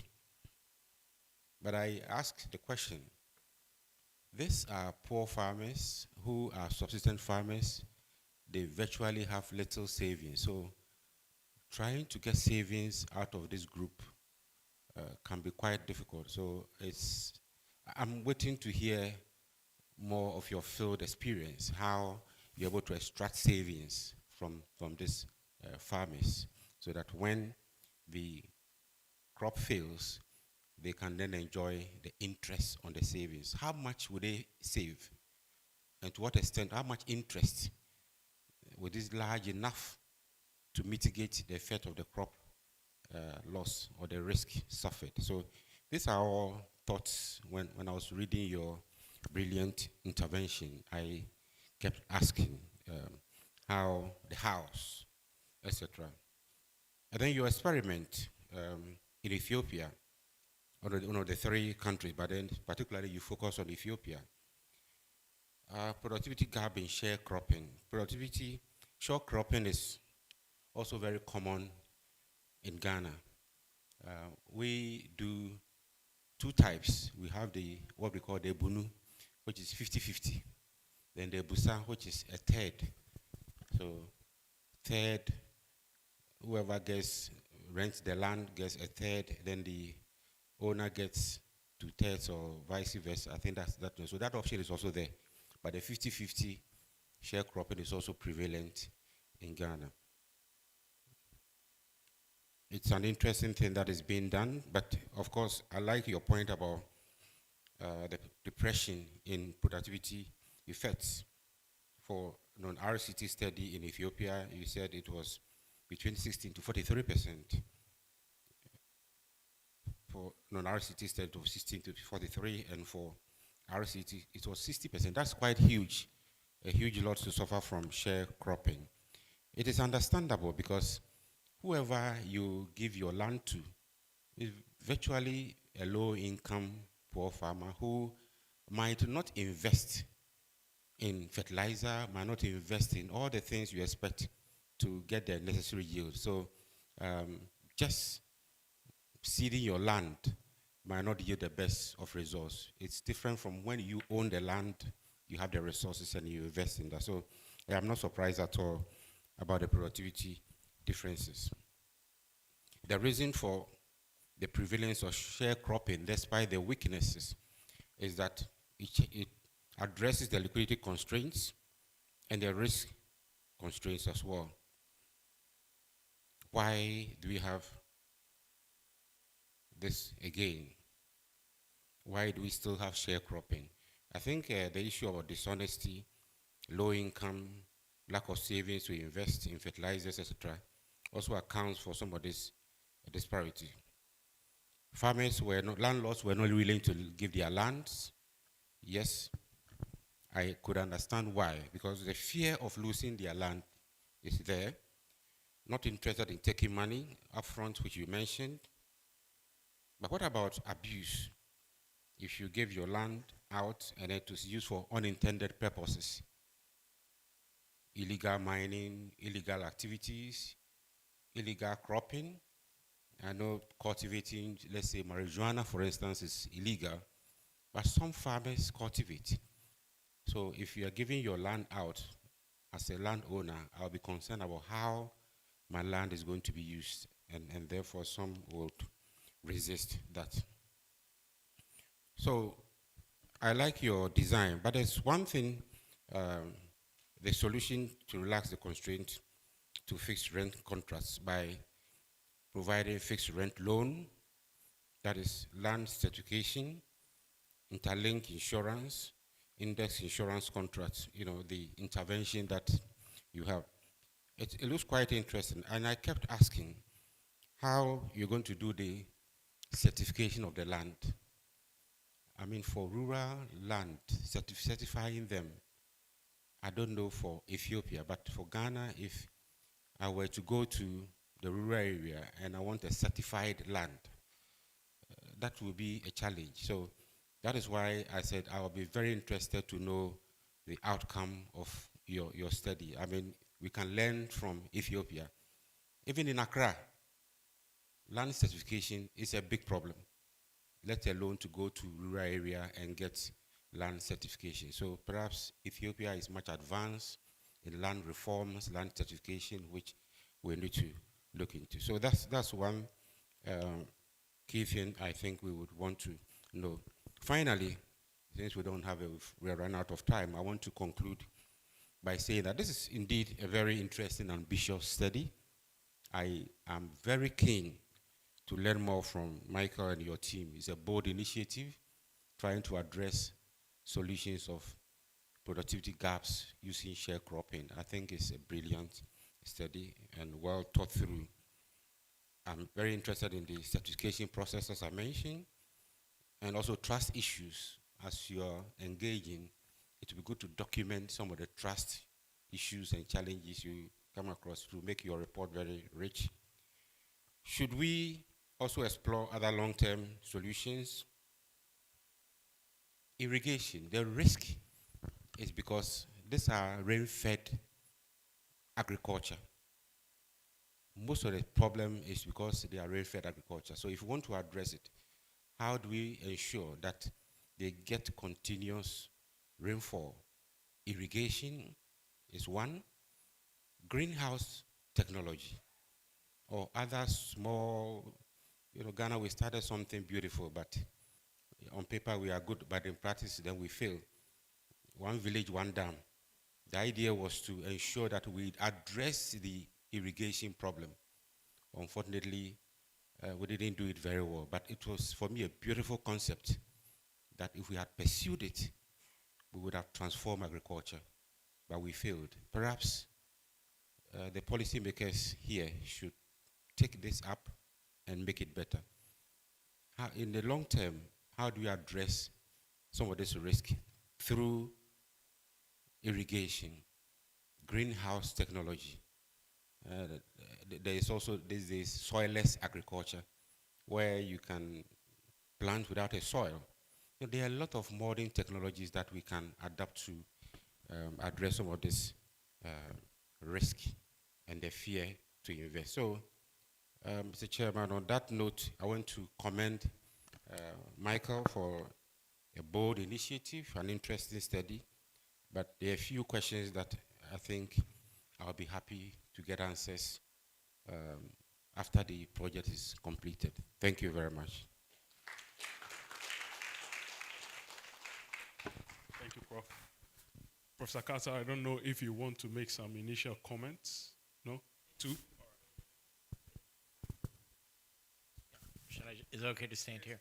Okay. Thank you, Peter. Those were extremely thoughtful comments. I just want to mention two things because I think it might be of interest to the general audience. And one is the trust issue, I think, is gigantic, and that is always a problem with insurance. And the first time I've gone to farmers and say, here's this insurance, here's how it's going to work, it's going to protect you, and they go, yeah, right, sure. And then when you say, plus give me $50, they go, no way, right? And that's one reason for integrating these tools is it's much easier to, farmers do save money. You're exactly right. How much they can save is an issue. Farmers do save money, but typically under their mattress or in their backyard. And so part of the idea is you say, well, look, you're actually going to get 10% interest rate like in a time deposit. If you do this, they might dabble in it, but then they're paying attention because then they know I need to see how this index works. So I think that's part of it. It's really a way by giving farmers access to all three. The hope is that there's actually learning spillovers that take place from the easy to do one to the harder to understand one. And then, the absolutely important thing is that the index itself has to be made reliable. And I've been working with a lot of remote sensing people, and great progress is being made, but it's still not all the way there. And that's why I think we need these kinds of audit procedures. I really appreciated your comments on Ghana. Interestingly, this work in Ethiopia is being sponsored by the minister, or is interested, it has a lot of interest from the Ministry of Land, precisely because they titled all the land and everybody has a land use certificate. So their problem is everybody has a land use certificate but it doesn't do anything, right? And so this is, we're actually trying to bring those certificates to life, but I think your comment is very well taken. In Ghana, in a different kind of environment that maybe doesn't work in exactly the same way. So anyway, but thank you again, and thanks to everyone for your thoughts. Thank you very much. I'll be having a roundtable discussion, and this would be, okay. Any burning questions? Okay. All right. Two. Okay. All right. If you could please help me with a microphone. Hello, sir. If you could. Sorry. Please, you can stand, and then, he'll give you the mic. You can tell us your name, the institution you represent, and a brief question.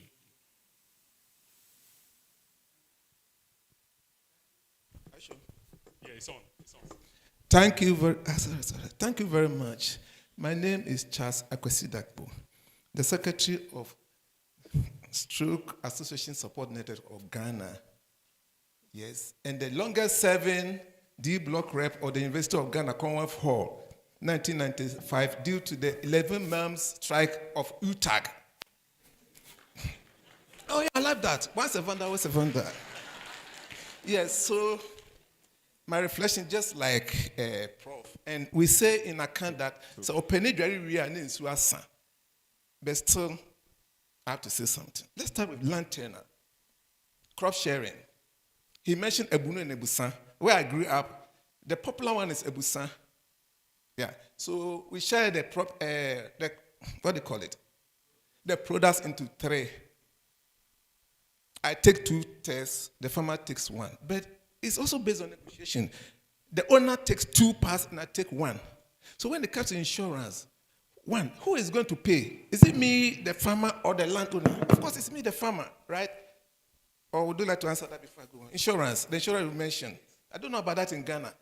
If I, the farmer, am taking 1/3, then I have to pay for insurance for you, the landowner, who is not watching TV, football, So I wouldn't pay. And then number 2 is also deeply rooted in the fear of the supernatural. Religion.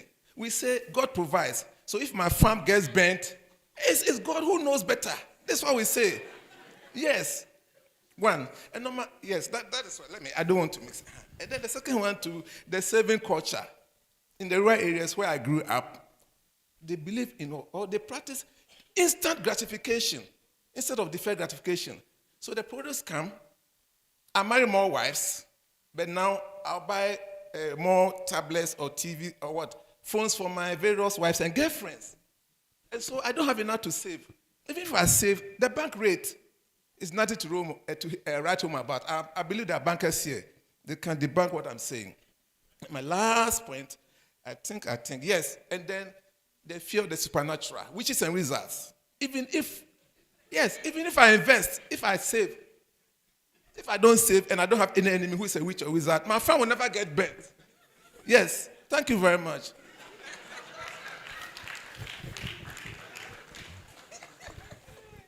I mean, I think you can resonate with the fear of a supernatural.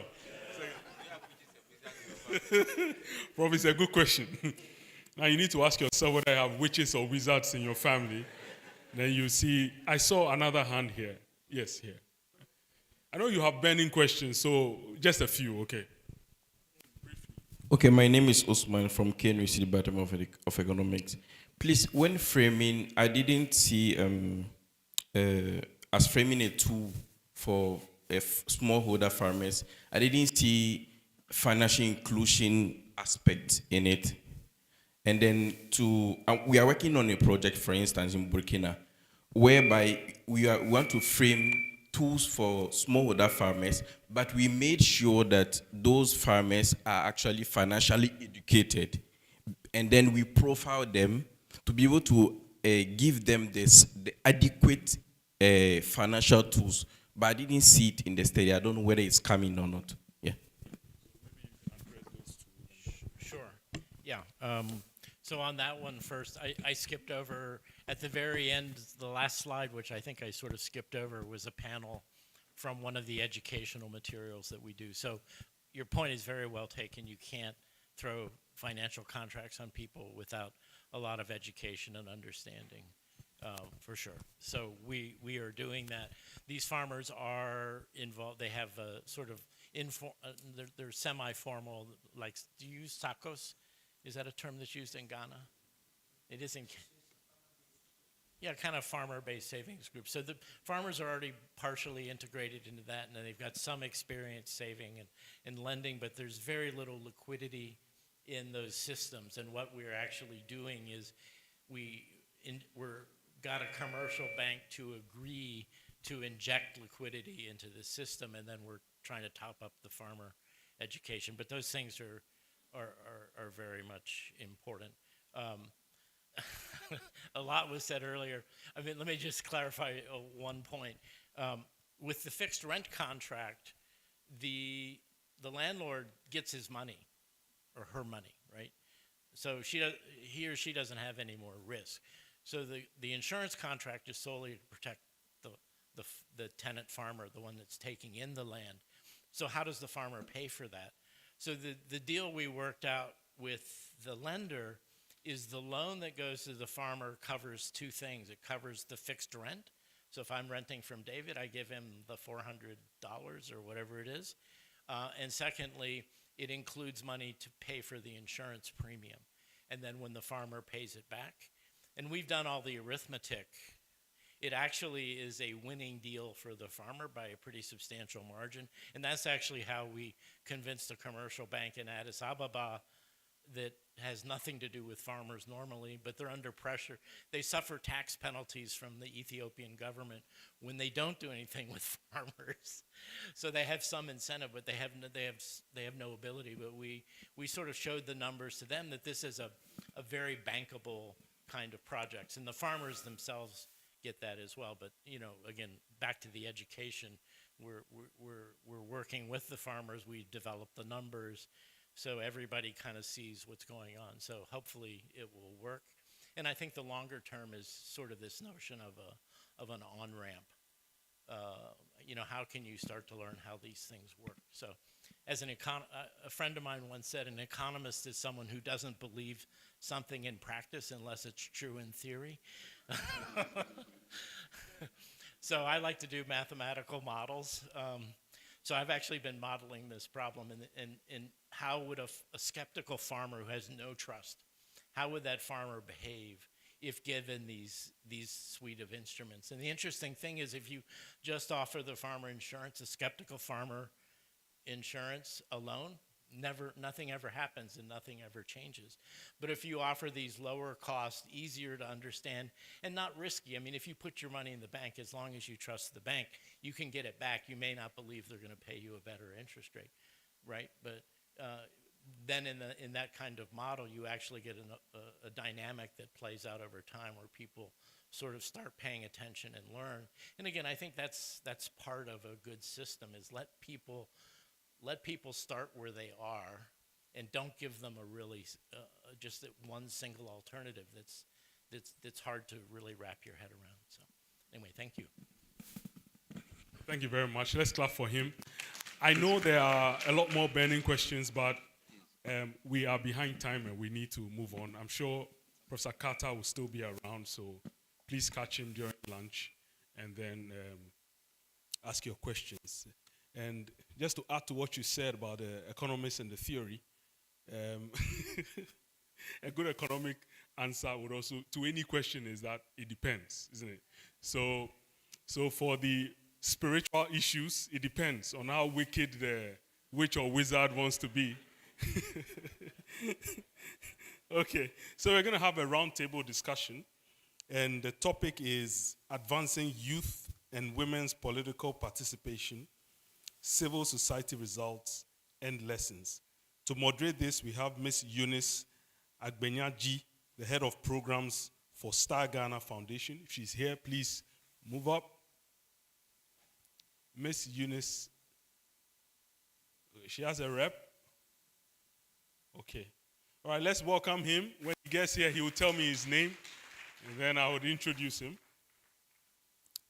The panelists would be Ms. Dorcas Dapa, project lead, Diapa Mothers Union. Ms. Evelyn Lochu, Director for the National Youth Authority, Eastern Region. Mr. Jerry Sam, Executive Director of, I'm missing the name. Okay.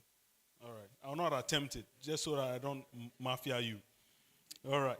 And then I'm told we have a rep from the Center for Gender Studies and Advocacy, Dr. Jechi. She's here. All right. Okay. Let's welcome her, please. She's representing Professor Deborah Atobra. Okay. All right. You can tell us your name, and just like we do in Ghana, and where you are calling from. Okay. No, I'm just kidding. So tell us your name and your institution. Good afternoon. My name is Raymond Danso. I work for Star Ghana Foundation, and I serve as a portfolio manager at Right to Social Services. Thank you.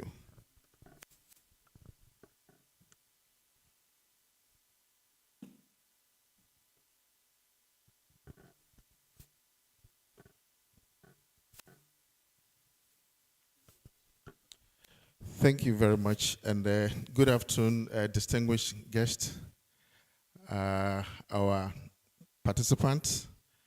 It's a good pleasure to be here with you, and I must say that, as the moderator said, so the facilitator mentioned, the topic for our conversation this afternoon is enhancing youth and women political participation, civil society results and lessons. I think that this topic is a very important topic because of discussions around empowerment. And for most of us who work within the civil society space, even by extension academia and other spaces, the question around empowerment is so key. It's just not merely a question of equity.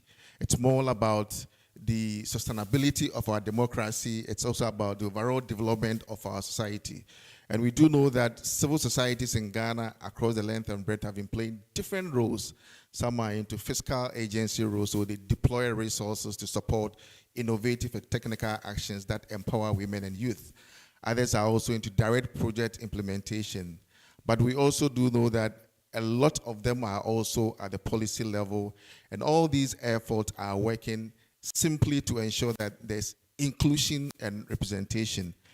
To start our conversation, permit me to invite someone from Star Ghana Foundation who would share with us briefly some of the work they've been doing around youth and women empowerment. And I think it will set the stage for our conversation. So, Anita, if you're here, please.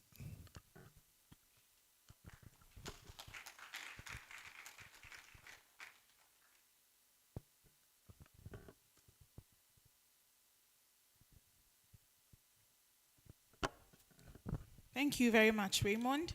I would like to start by briefly introducing Star Ghana Foundation.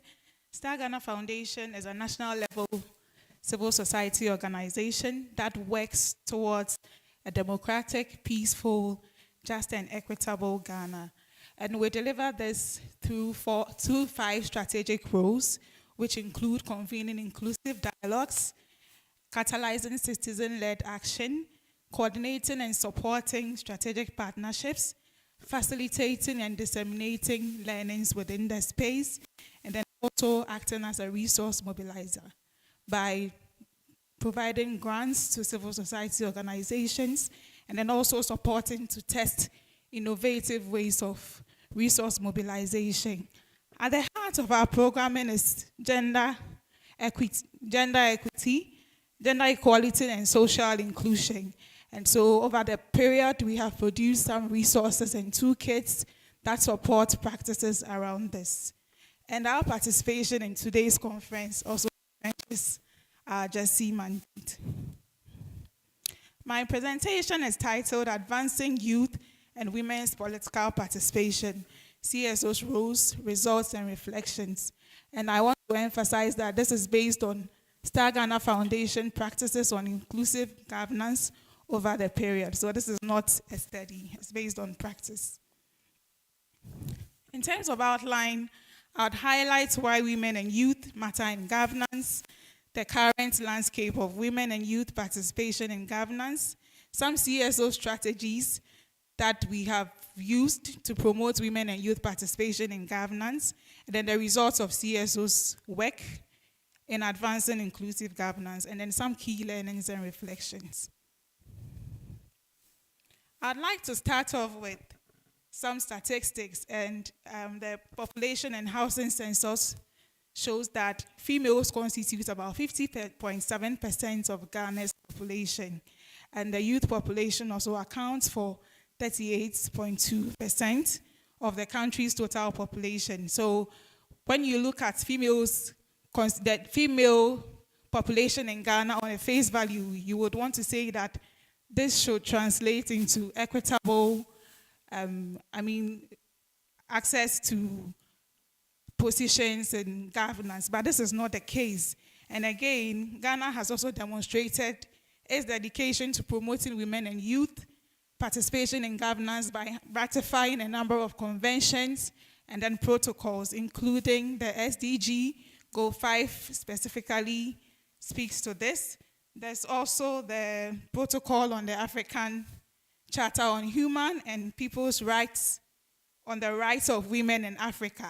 At the national level, there's also the Affirmative Action Act. The Constitution of Ghana also entrenches inclusive governance. And then there's also the National Youth Policy that emphasizes youth governance platforms and inclusion.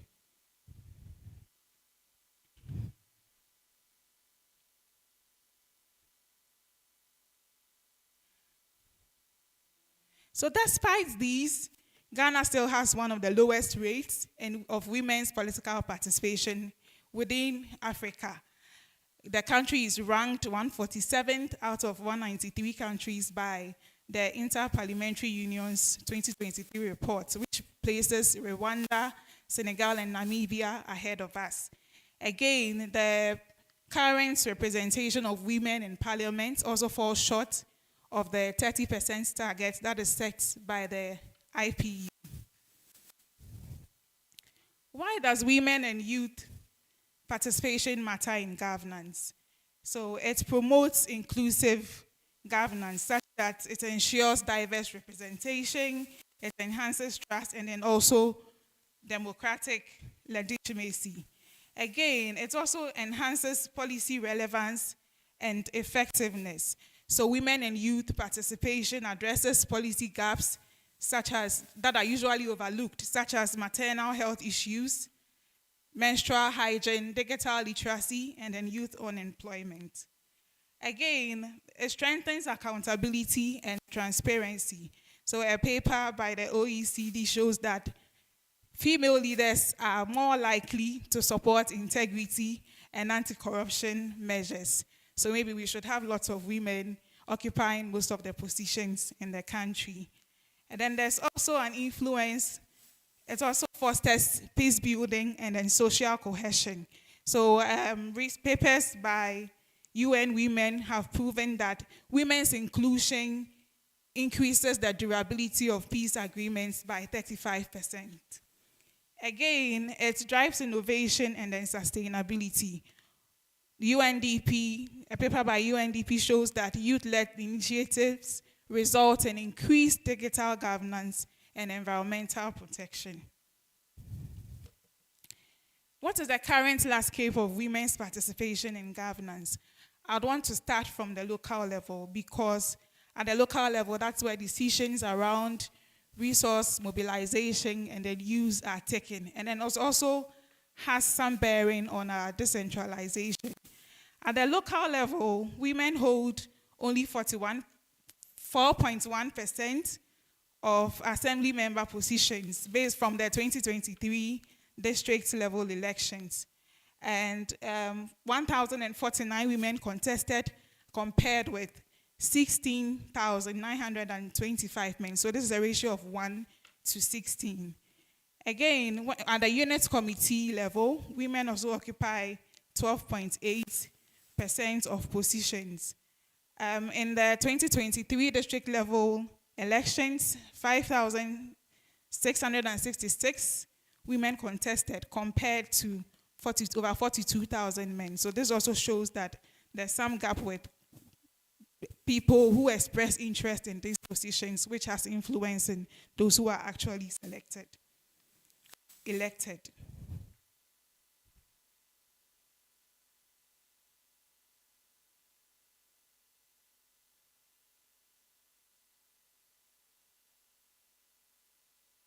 At Star Ghana Foundation, we also undertook an assessment of women in public governance.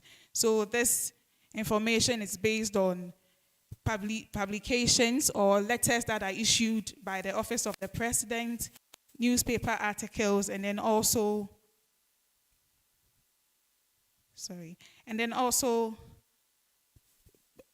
Parliament of Ghana's website. At the Vice President's office, we have about women occupying 60% of positions. The 10 that were publicized, women occupy 6 of those positions. For appointed Council of State members, there is parity because women hold 7 of those positions and then men also hold 7. For elected Council of State members, we know that the influence on this is a bit low because people have to express interest in the positions and then contest duly for it. Out of the 16 elected members, 15 are men and then 1 is a woman. Regarding heads and deputies of public institutions, we have counted about 60 positions so far. Women occupy 20 of them, which translates into 33.3%. The MMDCE positions, 257 have been announced so far per our information. Women occupy 30 of them, which translates into 11.67%. So we could see that most of these positions, the percentages do not match with what we have stated or what we have committed to achieve in the Affirmative Action Act by 2026, which is a 30% of positions being held by women. There's another about the ministerial positions. So out of the 60 positions that have been announced so far, we have about, so for the ministers of state, out of 27 ministers, there are 5 women, which is also 18.5%. And the regional ministers also has 18.75% women. When we take the heads of security services, we have 6 key positions at the moment. 2 of them are occupied by women. That's the director of prisons and then the chief fire officer. So we could see, per the color code, it means that we are not really doing well with our commitment as has been indicated in the Affirmative Action Act. We are not meeting the 30% mark. What has been the effect of CSOs? What has been CSO strategy so far to promoting women and youth participation in governance? CSOs have played crucial roles in advocacy and policy influence. So there was the Women's Manifesto Coalition that led lots of campaigns around the Affirmative Action Act.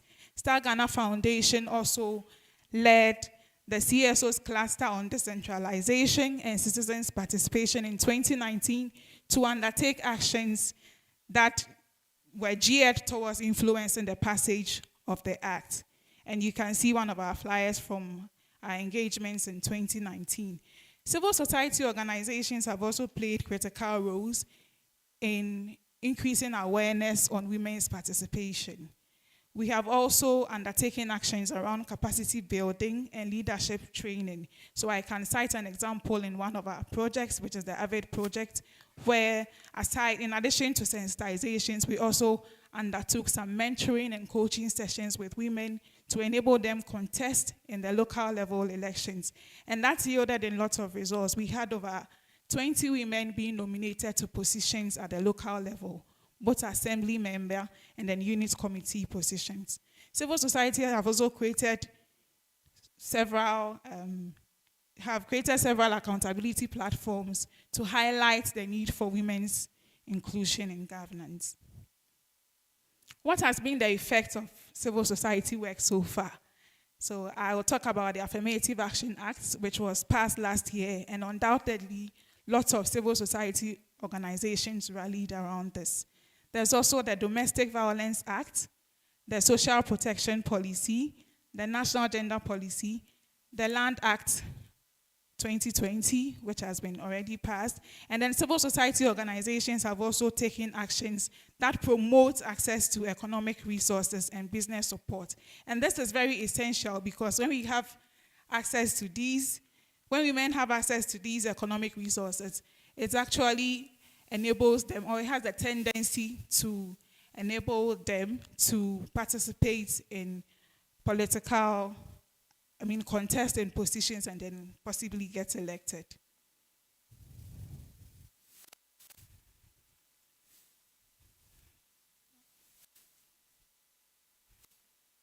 Okay, my slides seem not to be working. So what are the key lessons, the key learnings?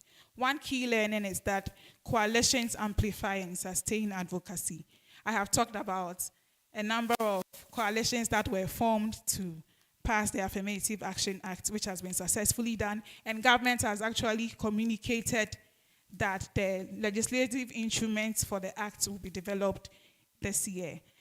We have also learned that empowerment requires more than awareness. In my previous slide, I indicated that we supported sensitization sessions with coaching and mentoring sessions for most of the women who contested for our local level elections, for positions at the local level elections. Again, we have also learned that political will is inconsistent. We need to sustain the pressure on government and key actors to ensure that they are actually adhering to the targets that have been set in the Affirmative Action Act. So in 2026, for instance, we are aiming to do 30%. And at Star Ghana Foundation, we have begun issuing papers around progresses with that. And we also call on lots of civil society organizations to join this call and then call for the policy to be implemented. Another key learning is the partnership between academia and civil society organizations. This is more like a reflection. So academia has lots of evidence and possible pathways to advancing participatory governance for women and then youth. So we are calling for close collaboration with civil society that usually has the spaces for this engagement so that we can join hands to engage government and relevant key stakeholders to ensure that this is duly achieved. Thank you very much for your audience. Thank you very much. If Mr. Dawood Suleiman is here, please kindly join us upstage. Dawood Suleiman, are you here? Thank you very much. Good. So we've just listened to Star Ghana, the wonderful work that they've been doing on youth and women empowerment. And I want to come straight to Dr. Jechi. You have been doing some work around policy, legislations, and all of that. We have so much in Ghana, and there's so much going on from the civil society space. Yet, the evidence is clear that women are still underrepresented when it comes to political governance. Can you help us to appreciate some of the challenges or dynamics that is bring, their participation? Okay, thank you very much, moderator. I've forgot your name. Raymond. Raymond. Yes. Thank you, Raymond. So the challenges women have been having in terms of participation in governance are several. And, we academics, we talk theory.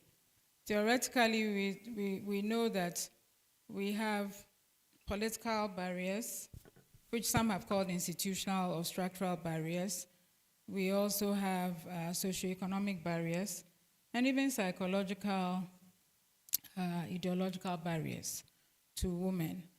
Now, when we take the political barriers, we are talking a lot about even the fact that the women generally lack party support. They lack also the training sometimes, which gives them the confidence to actually even stand, for office. And then there's also a lot of, sociocultural barriers in terms of the stereotypes that we have, gender stereotypes. So when we talk about, I mentioned psychological barriers, psychological and sociocultural barriers. We have gender stereotypes, which in Africa and Ghana, and it's not only, unique to Ghana, but we have these gender stereotypes that expect that women will be the primary caregivers in their homes. They have the dual burden of, doing chores in their homes and balancing that with their professions. And this really takes a toll on them. It's quite difficult for them to balance these and sustain a political or a governance career. At the same time, there's this masculine model of politics, and governance, where in our culture, political leaders are basically expected to be men. Men are, seen to be, have leadership qualities and so on.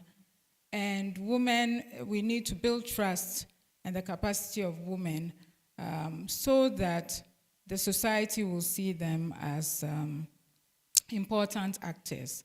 And then I mentioned the socioeconomic factors. So there's a lot of lack of funding or insufficient funding for women aspirants who want to get into governance positions. And here I'm thinking of the elective or elected governance positions and not just the appointed. I mean, Our Lady from Star Ghana has already shown us how even with the appointed positions, we don't have enough. It's abysmal percentages that we have been shown. And therefore, when we talk about the elective positions, it is important that we help women gain the funding that they need for their campaigns. If you take the high cost of politics, and you know the politics in Ghana and increasingly around the world is very high. And so in Ghana, for instance, we've had, well, some policies about filing fees. You know, the two major parties, the New Patriotic Party and the National Democratic Congress, have given past, policies that give 50%, discount the filing fees of women. But I think that is a very small dip in the ocean, because politics is running in the millions of dollars, not even cedis, right, when you are campaigning. And therefore, we really have to see how we can best improve the funding that comes to women. This speaks to their lack of sometimes employment, the lack of access to loans, the unequal pay gap. There's a gender pay gap. So women tend to make less than men for the same positions and so on. And therefore, these are all challenges: the high cost of politics, the lack of funding, the lack of even networks, to help the women, even though, of course, this doesn't take away from all the good work that is being done or that has been done by the women's organizations, civil society organizations, like WILDAF and Abantu and NetRight and others. So these are basic. And then psychologically, women too, they say we lack confidence. They lack confidence. They perceive politics as a dirty game. And I need to mention the gender-based violence. That is very important. So that gender-based violence, stereotypes, politics of insults, all these go to discourage women from even seeking to participate in governance. So I'll stop there for now. All right, thank you very much, Doctor. We'll come back again and look at how, for example, the current act is addressing some of the concerns that you have raised. But let me go to Evelyn quickly. You work with National Youth Authority. You have a lot of mandate around youth leadership development and so on and so forth. Tell us, how are your policies, your programs enhancing youth leadership? And in terms of result, what are we seeing? Are you seeing youth taking up, leadership positions? Are they actively involved in governance? What is the data telling you? Can you share some perspective on this? All right, so thank you very much, Ray. The National Youth Authority main mandate is to coordinate and facilitate youth development in the country. And then we operate the upstream and then the downstream. Where the upstream, we formulate policies, framework, and law. And the downstream, we implement the policies. Okay, so when we look at one of our policy, that is one of the thematic area of the National Youth Policy, is youth participation in governance, where broadly we equip, give them a skill, build their capacity to do things that will let them be involved in decision making. I'll set a typical example. One of a flashy program we run is the Youth Parliament, where we have inaugurated 150 districts in the Sistine region of Ghana. And then what's the main thing they do is to mimic parliament. We have the speaker, we have the majority leader, minority leader, whatever is happening in parliament, that is what they do. So what they do is to bring the duty bearers on board, for accountability. They make sure they are being involved in anything that is concerning them as youth. So this particular flagship program has really helped National Youth Authority a lot, because you see most of these youths bringing the duty bearers on board, making them know what they know when it comes to governance. So most of them, the duty bearers are steady. They are really on board, making sure youth don't come and ask them questions. So issues are like drug abuse, substance abuse, sanitation issue, money that they think did not go well. They bring all these people on board to the youth parliament and question them, for them to get a good. So with this thing, we are just building their capacity. It's a non-partisan something, just for them to have the interest in then being in politics when it comes to governance. So that's what NY is in briefly. Thank you very much. I was tempted to say that I have participated in about 2 or 3 youth parliament sitting. And the question I ask myself today is that, so post the sitting, what happens to the conversations? Are there any feedback loops? Do the duty bearers follow up and then take responsive actions? Can you speak briefly on that? Yes, please. As we speak now, Eastern Region, we have the Youth Manifesto, which is broadly sponsored by Star Ghana. So this youth manifesto is what the MMDs are using now. When we come to sanitation issue, they were brought on board. So we are now, as we speak now, the new MC is bringing a task force to make sure that sanitation is looking good when it comes to Eastern Region.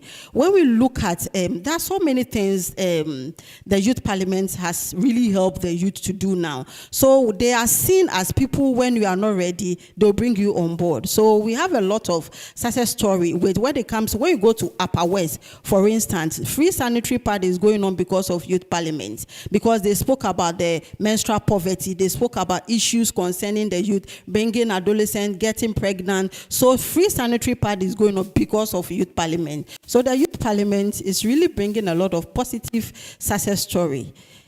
Yeah. Thank you. Mr. Jerry, so you are into the ICT space. And I hear these days with ICT, all things are possible. So please help us to appreciate, how the youth can leverage ICT. But first also, are there current challenges that they are facing when it comes to ICT, digital technology?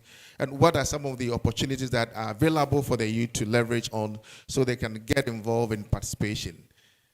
Okay, thank you. That's a very, very loaded question. I will mention our organization's name, so that's my colleague. So it's Pen Plus Bytes.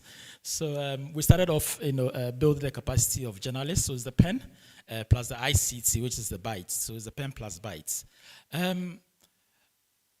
Your question is very loaded, so I'll just, try to be systematic about it. ICT has actually, emerged as a transformative force in democratizing participation of all groups of people, particularly youth and women. In terms of access to information, participation, and my colleague panelists mentioned about even campaigning and seeking office. ICT has come out to be like a leveler of the field, and also bridging all the gaps in people access to digital participation. The first level is if I'll just put things in context, and if you remember, in early days when we did not have our mobile phones and tablets and computers, you find that people will access their news at newsstands. At the newsstands, who do you normally see typically? You see elderly men who congregate around the newsstands and discuss headlines and what have you. What ICT have done is that now we have all these tools readily available to us.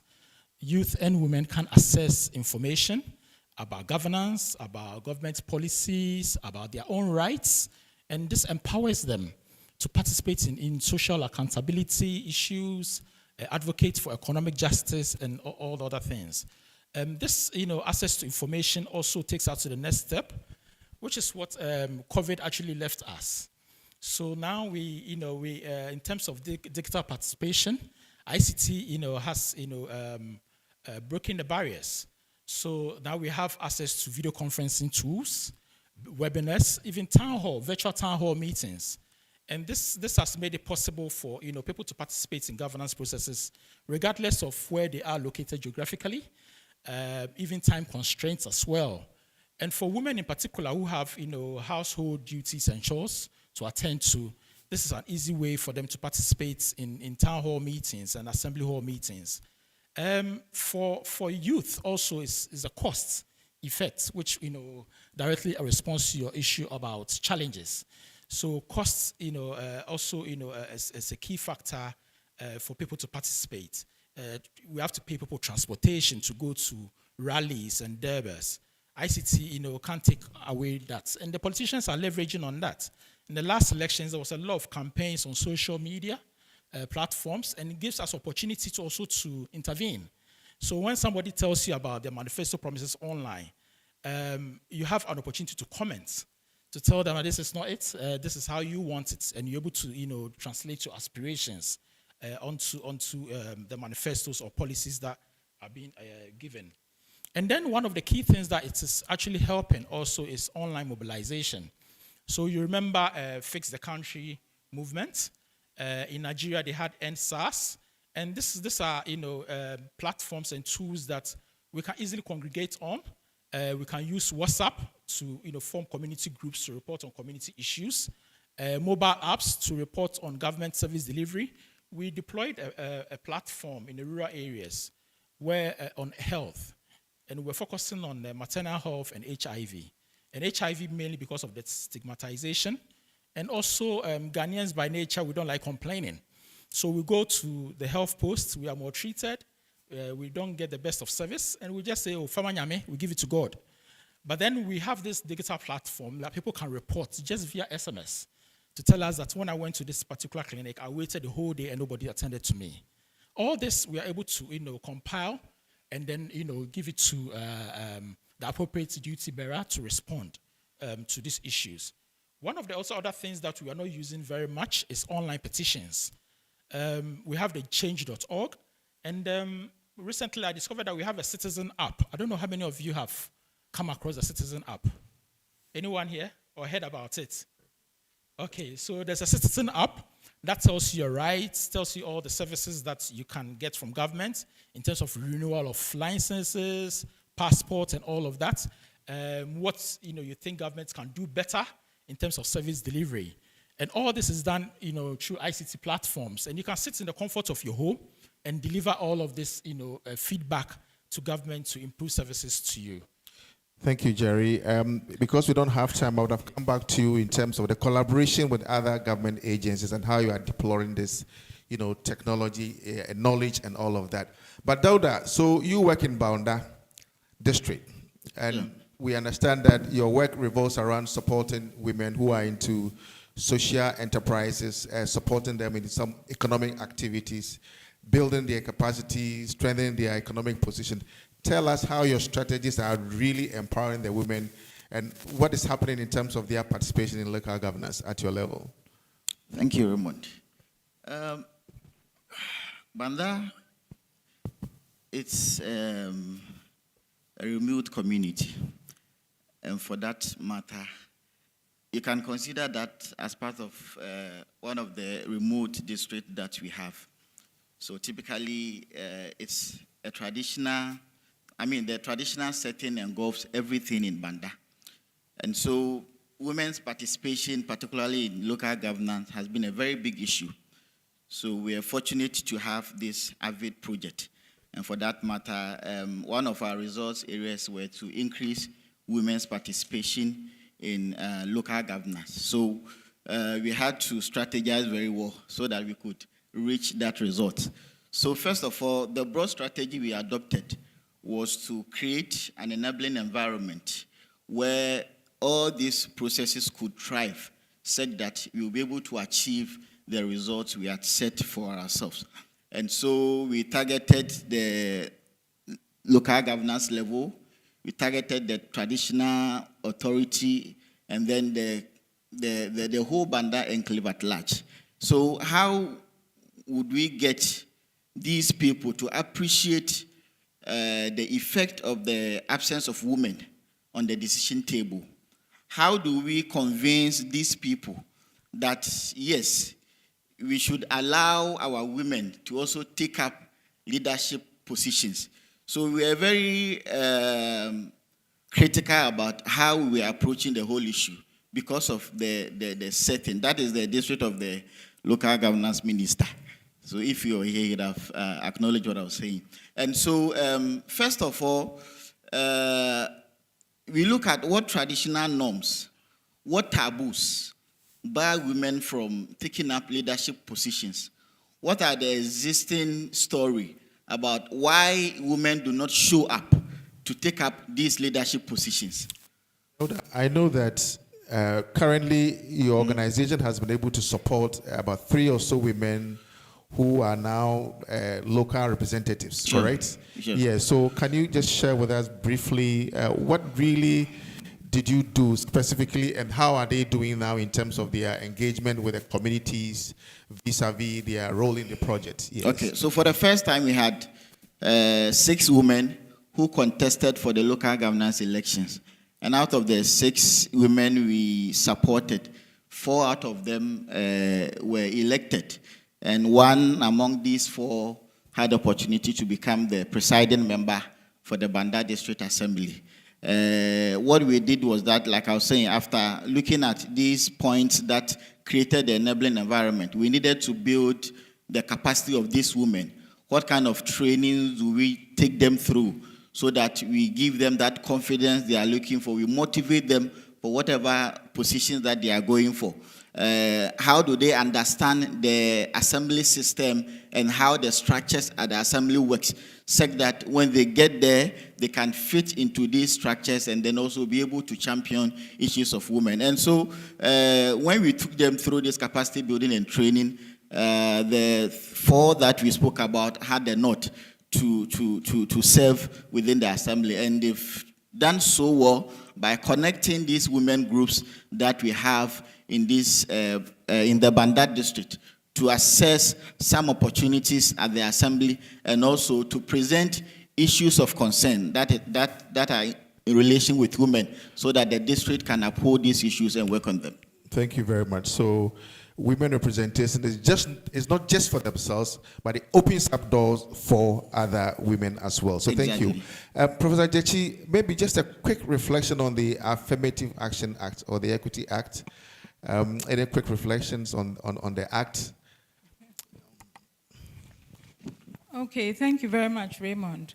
So the Affirmative Action Gender Equity Act finally was passed on the 30th of July last year, 2024. And it seeks to attain gender, equality progressively. So it's looking to get eventually 50%, 50-50 representation, men and women by 2030. But it's going to do it progressively, 30% hopefully by next year, 2026, and then 35% 2 years later in 2028, and then by 50%, 50% by 2030. Now, if we look at where we are now in terms of even the legislature, Ghana's legislature, some may think, wow, and we are in 2025. So some may think, wow, this is ambitious, right? We have just 5 years. And we have 14.5% women representation if you take the national elected body. So there are issues. I think that it is great that it's finally been passed. It provides for public boards, public institutions, and even the private sector to at least mandate 30% of people in there to be women, particularly political parties. I'm very particularly happy that it provides for political parties to be internally aware, to make efforts internally to increase the numbers of women candidates.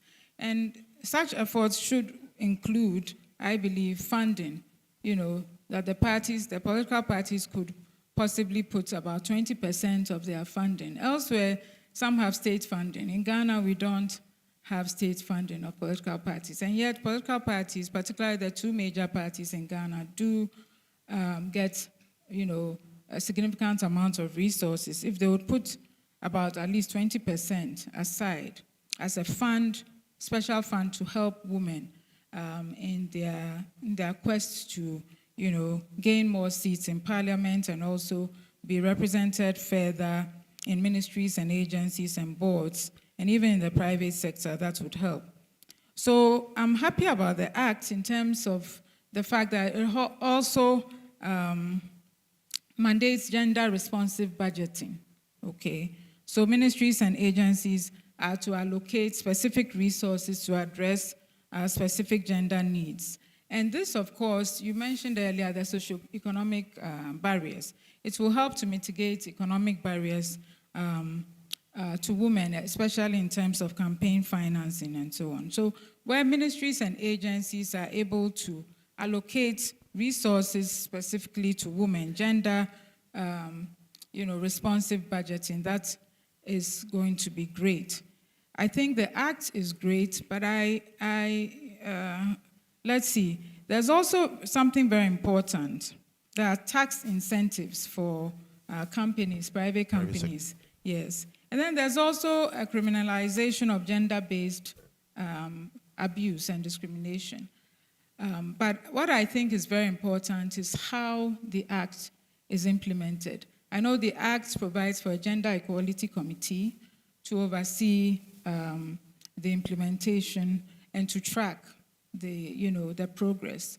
And so what my thoughts are that, yes, you can have these quotas, 30% mandating for women progressively to 50% by 2030. But how are we going to implement that? We need to look at other factors. There needs to be cultural shifts. There needs to be shifts in our attitude. And then particularly we need to really accelerate education for women.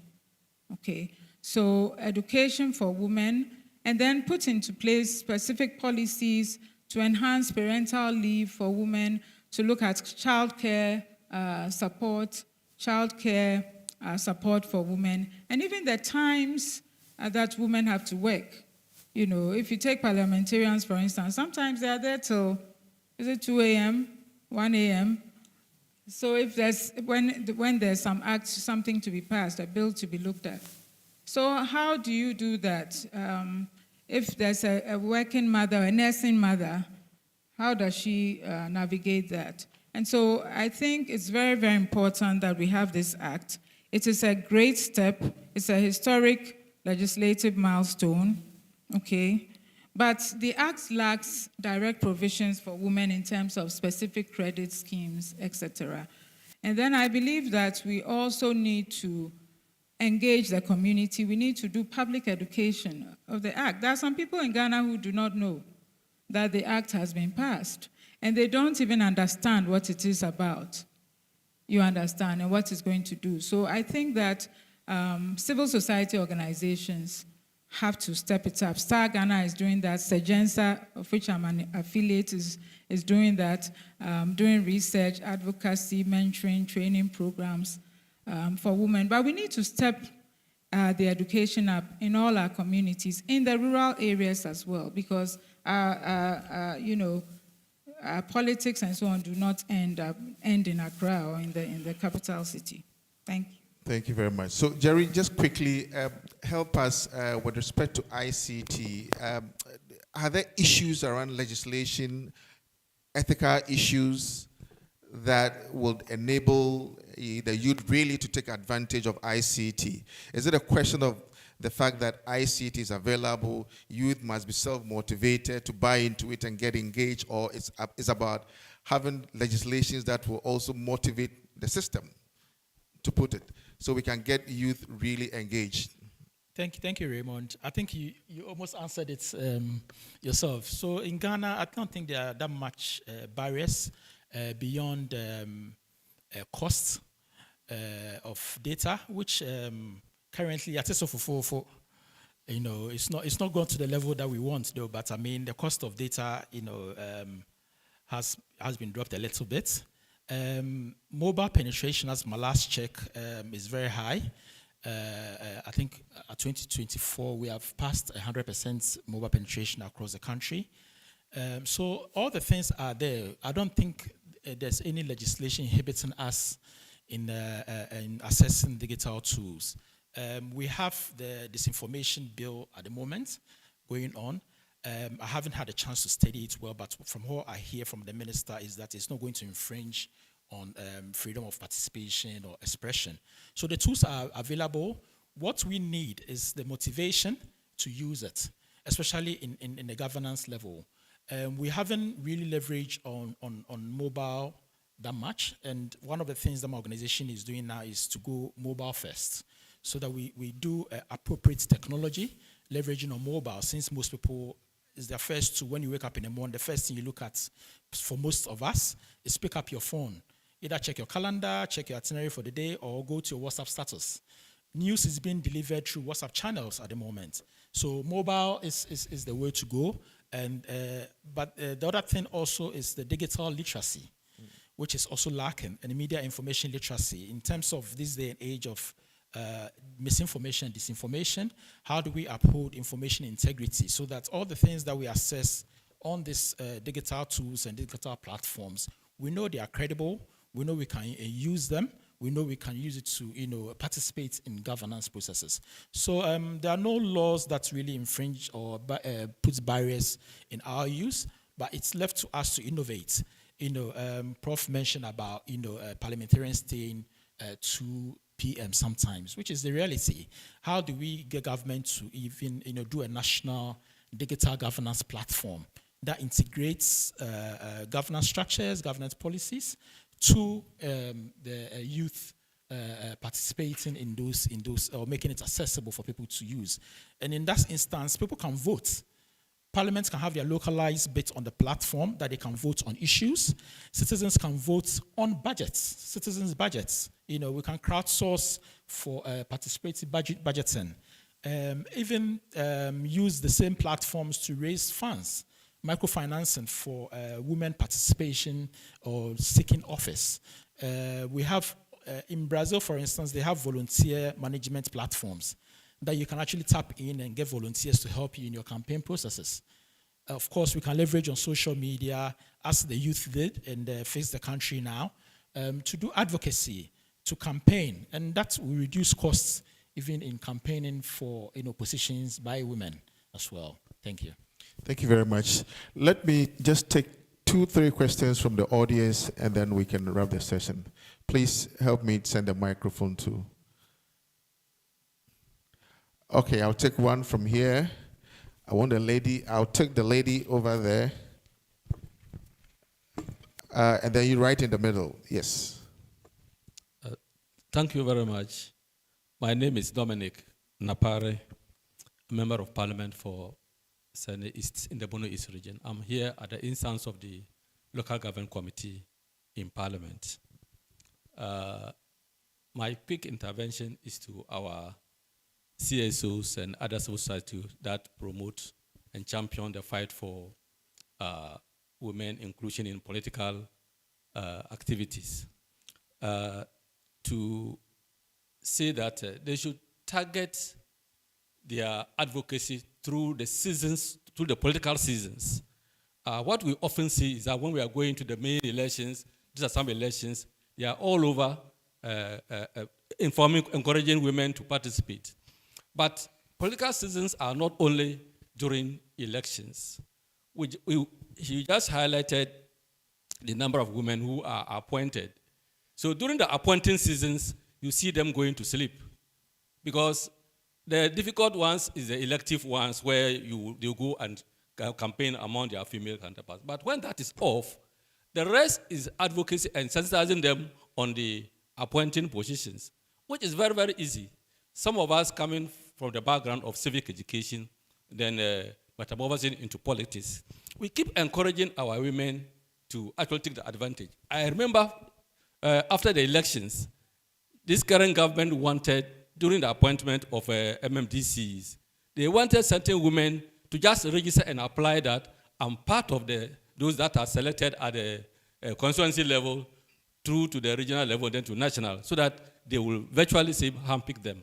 But we are not getting them to even involve themselves to be part of the competition.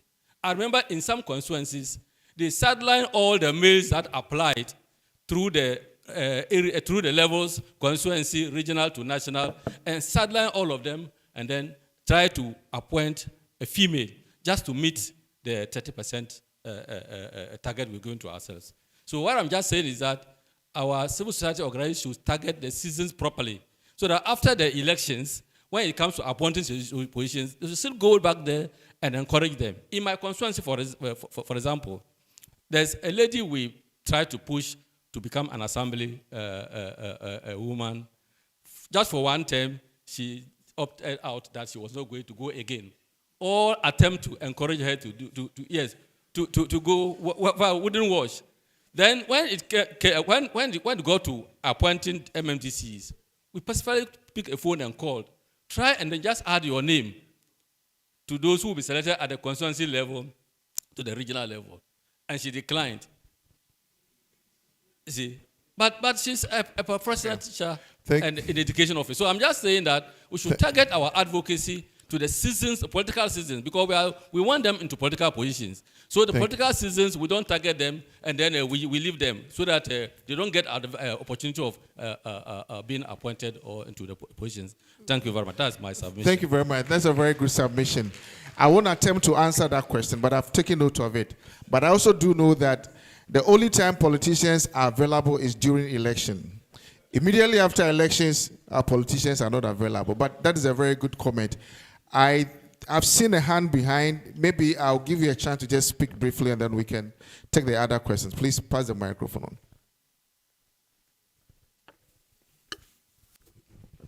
Thank you very much. My name is Eunice Agbenyaji. I work with Star Ghana Foundation. I wanted to introduce myself so it doesn't look like I ran away from the responsibility of facilitating the panel discussion.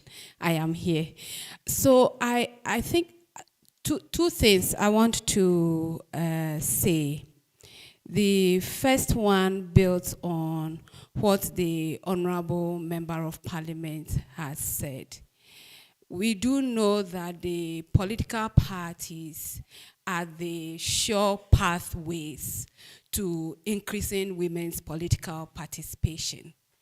It is through the political parties that women get endorsed, to even stand for parliamentary positions.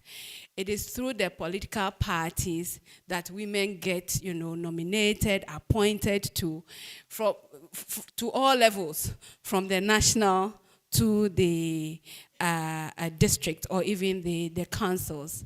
And so for me, indeed, civil society's activism during political season is important.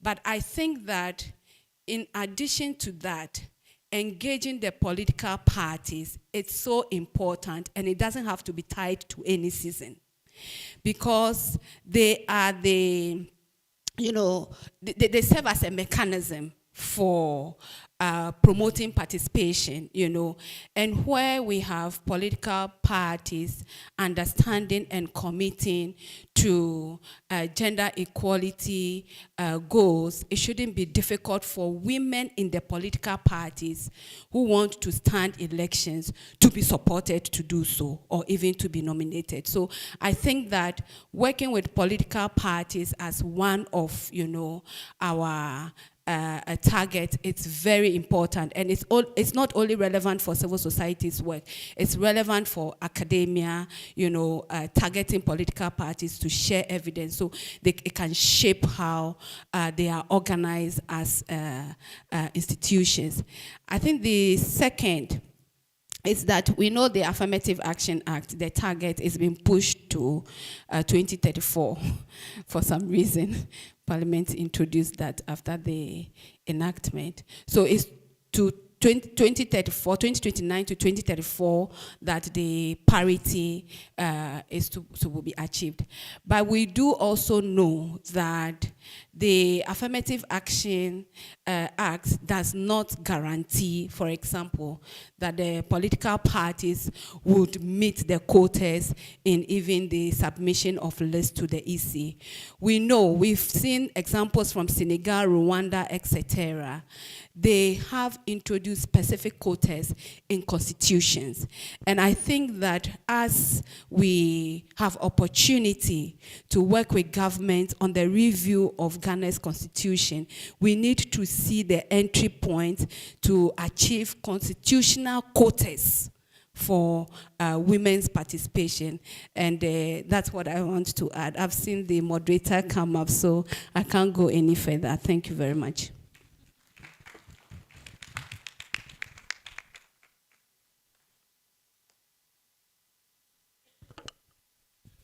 Thank you, Eunice. Thank you, distinguished audience. And thank you, distinguished discussants. I mean, you've shared very great insights and experiences from your practice.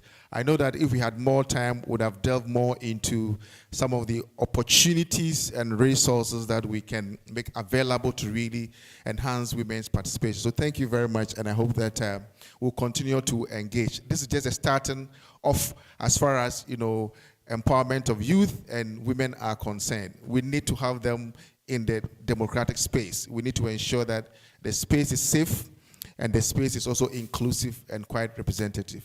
Thank you.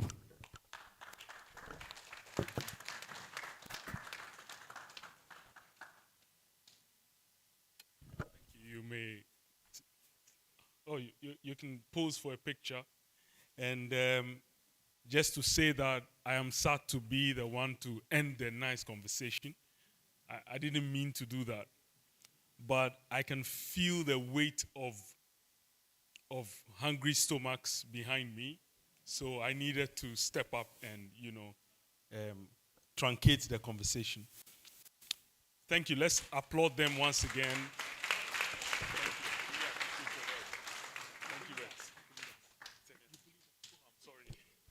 I'm sorry. So, and let me say, Pep Plus Bites. Now I can mention it rightly. Thank you for the heads up. Okay, so we'll be going for our lunch now. We were to have 1 hour, but now we only would have about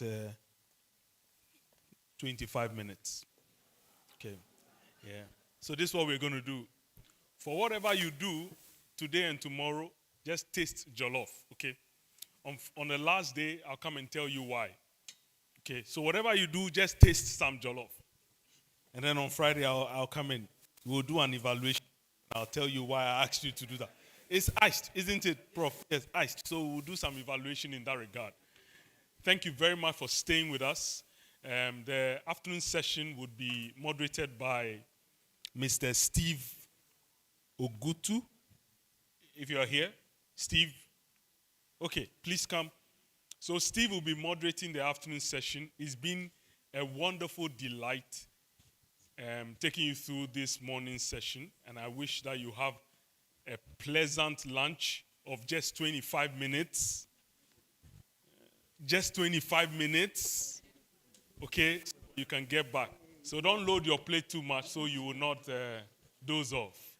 Steve will be handling the next session, as I said. He's a wonderful person, and I implore you to give him your maximum cooperation. Thank you very much for honoring this invitation. Steve.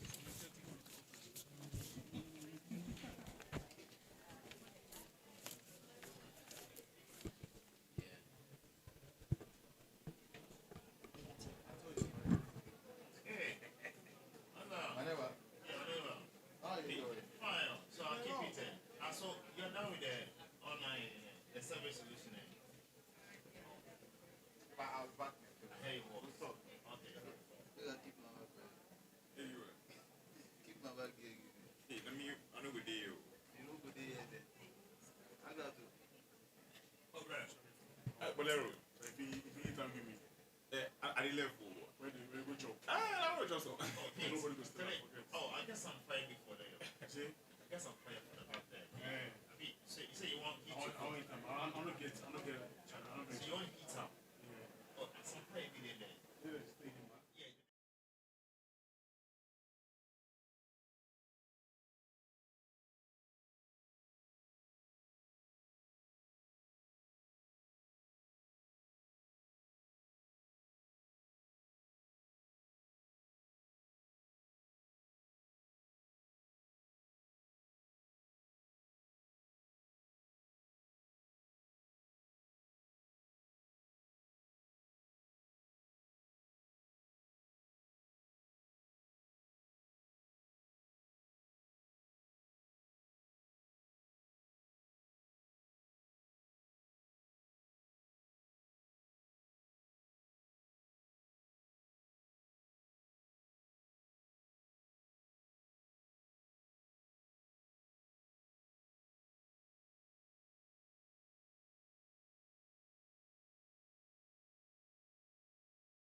I think it's a new conversation that is happening, I think, in the past 5 years, is costs. You know, everyone is thinking about how do I get things done cheaper, right? And I think it was in the evidence summit that we held in Kenya recently that Craig McIntosh was talking about. If you're a researcher and you're not thinking about costing and cost effectiveness in your research, and it would probably not make sense to policymakers. So I think policymakers are interested in cost. There's a perfect example by the Behavioral Insight team in the UK.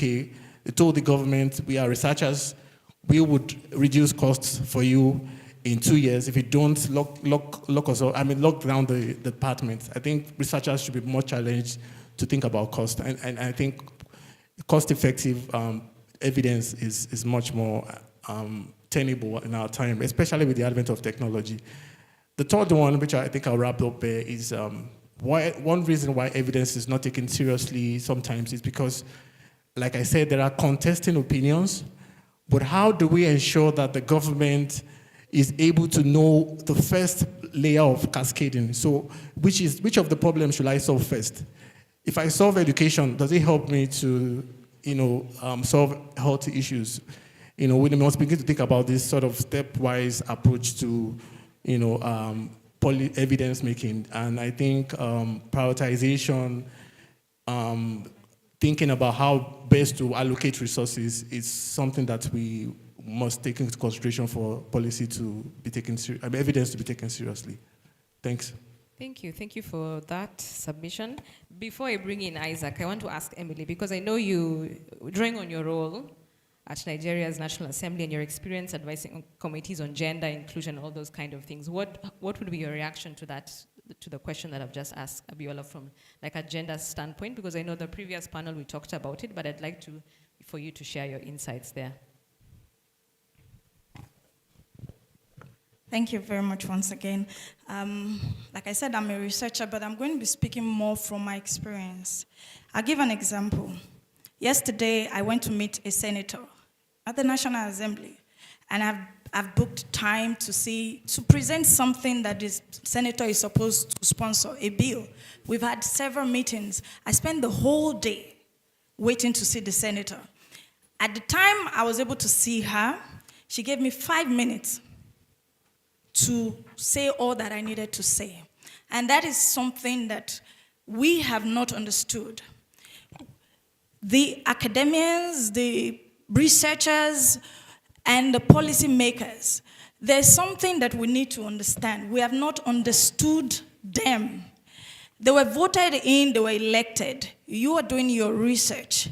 Now, when we talk about the method of providing evidences to policymakers that they will use it, we always tend to focus a lot on the methodology in terms of the PPT, the policy briefs, and all of that. They're not interested. If you like, bring a 50-page document to 1 page, they will still not read it.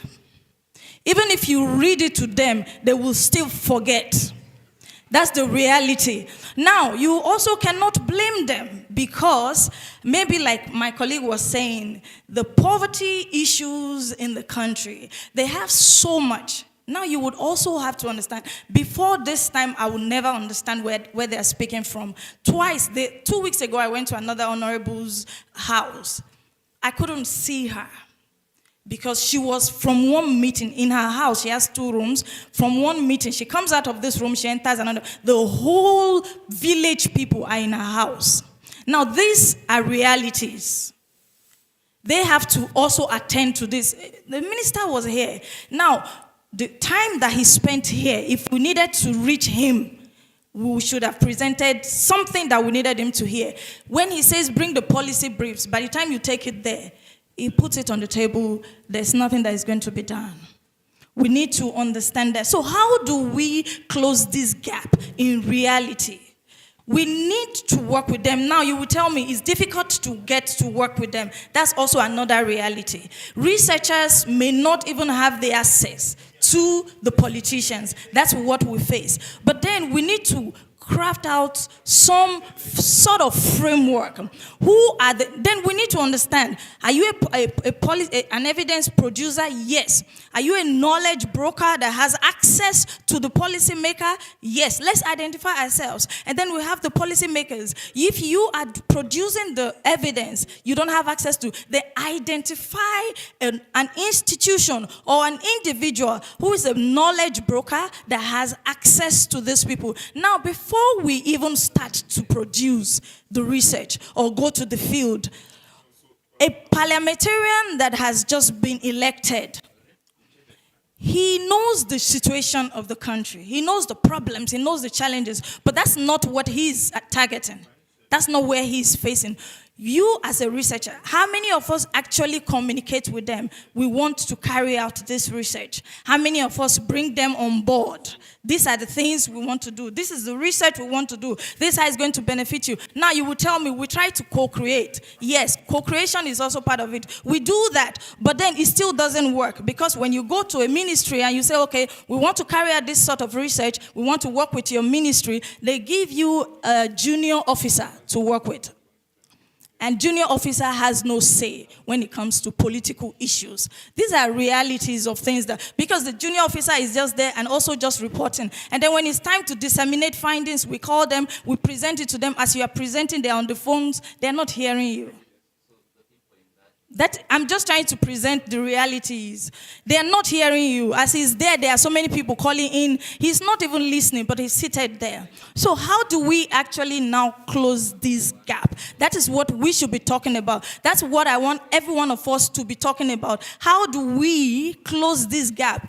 My own suggestion, maybe we need to have a framework.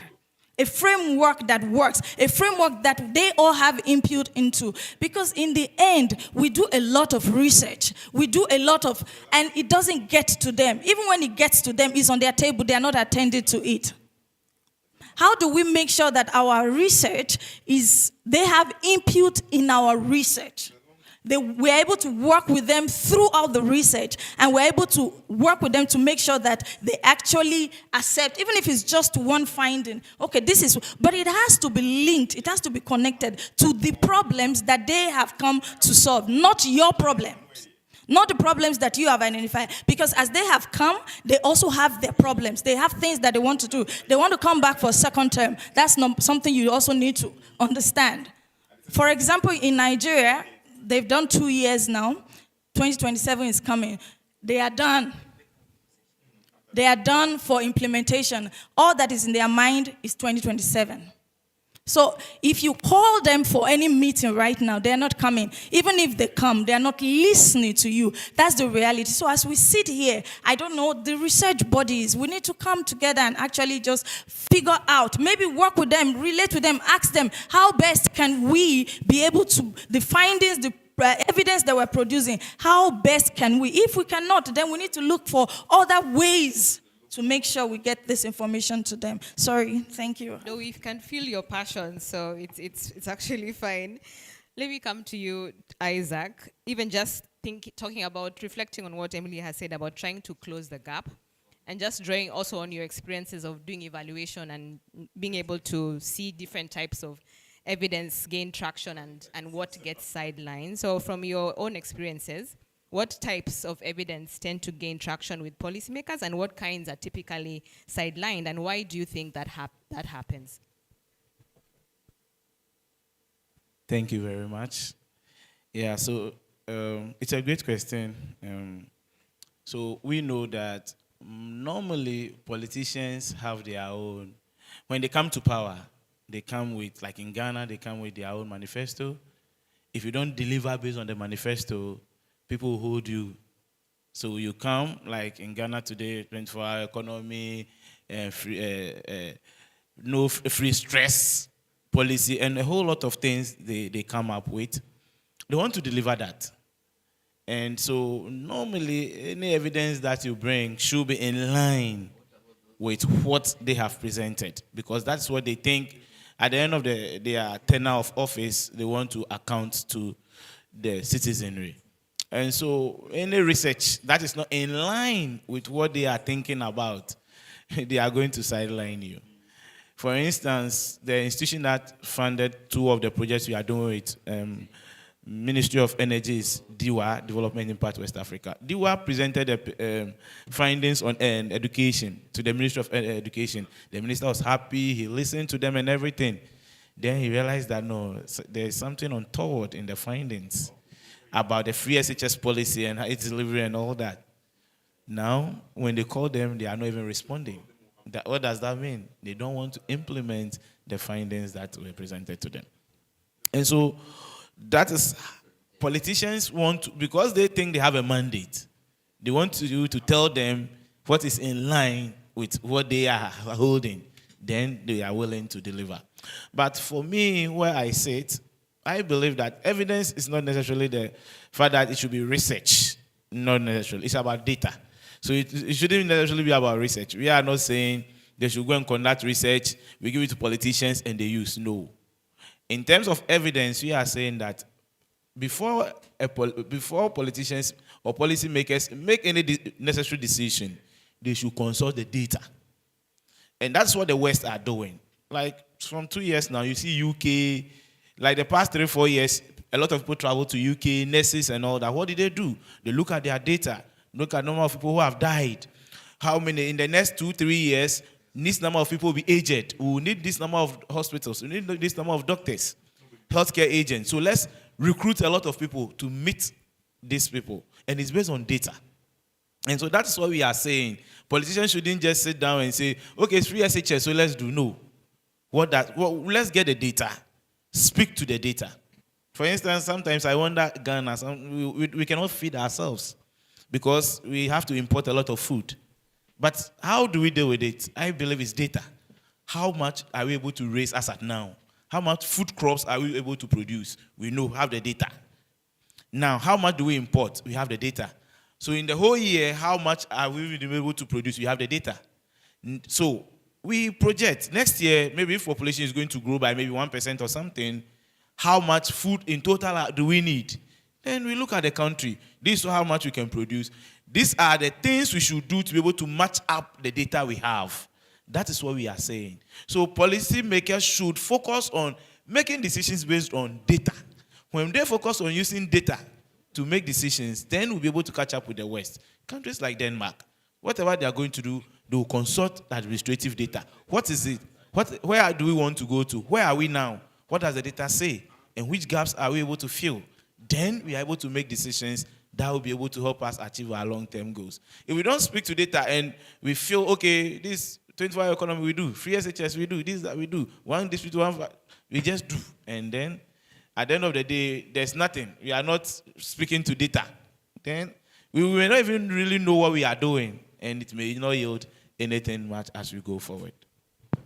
Yeah, I think that now takes us to how you can position and package, evidence for policy influence. What we talked about, communication, co-creation, and all those kind of things. So let me just bring this to Abiola. Just also building on proactive strategies that can help evidence producers position their work so that they get it noticed before a policy window closes. I'd like to ask you, how can these evidence producers and civil society organizations position their knowledge to influence decisions proactively and not just reactively? Thinking about also formats of communication, I think David mentioned how people don't always look at policy briefs. So how can we be a bit innovative to position and to package our evidence to the users? Okay, so I will start with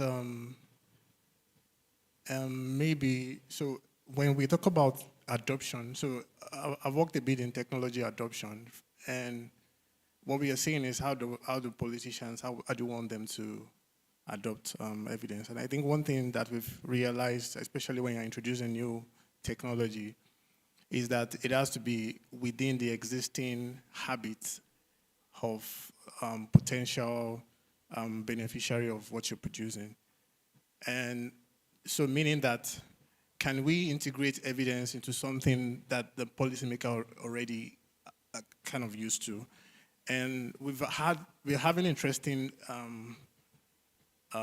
approach that are working. I mean, I can't say they're working, but they are beginning to gained traction, which is the use of generative AI chatbots for evidence generation. So, for example, I mean, we know some of this. Most of these policymakers, they are they're literate, so they go to Google, they can have all some of this. They also can get data themselves. So the question, and they also use ChatGPT, for example. So can we? We are having innovations around generative AI that can allow, first and foremost, do an evidence synthesis of a specific topic, for example, maybe food system or education, then train an AI model to respond very fast to those sort of requests. So for a politician, for example, wants to quickly get an information, they can actually chat with the bot and it gets them an evidence. So they are not depending on some of the hallucination that you get from a general AI tool. The second one, I think, is gaining traction also is more about building extensive relationship with policymakers.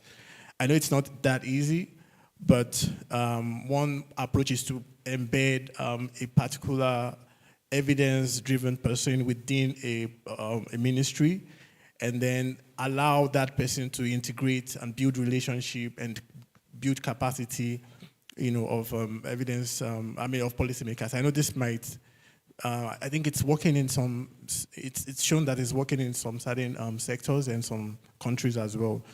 Another approach is really how we present and frame evidence.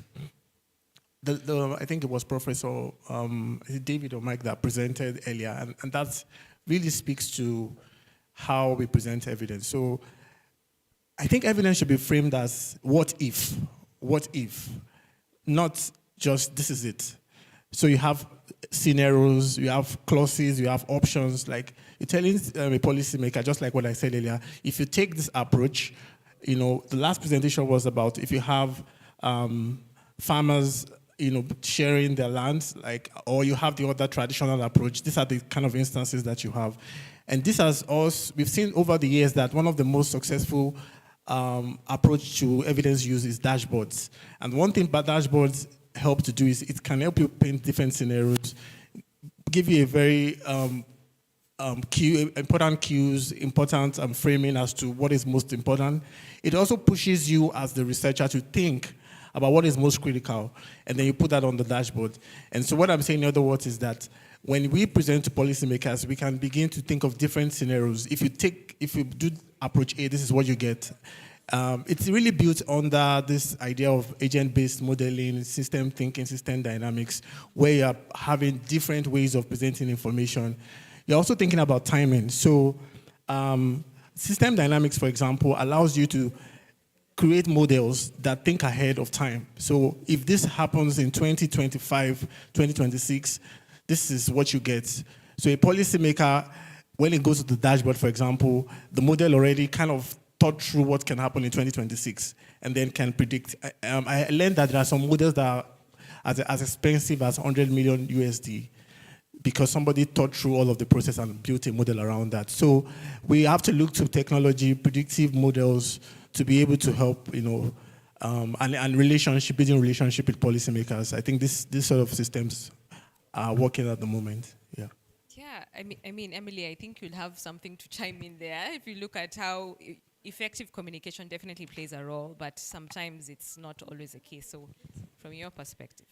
Thank you. I will still stand on what I'm saying. I try to speak what is real. I know we want to be like the developed countries, yes. But I am one person that I told myself, Africa needs to define their own development. We need to come to the level, to a point where we have defined our own development. And if our development means that we're able to drink gari with sugar, with rice in the evening, if that is what we see as development, and make sure that everybody eats that, if that is what we see as development, then we should chase that goal, not the development that is set by other countries. So I come back again. Some of this technology, and the reason why I'm saying this is I do CG modeling. I'm an economist. I've done that. But in the past 10 years, I've worked with the Nigerian National Assembly, and I'm saying what is on ground. Maybe in some other parliament, some other policy makers, maybe we have some countries where we have youth. In Nigeria, the youth in politics is 1%.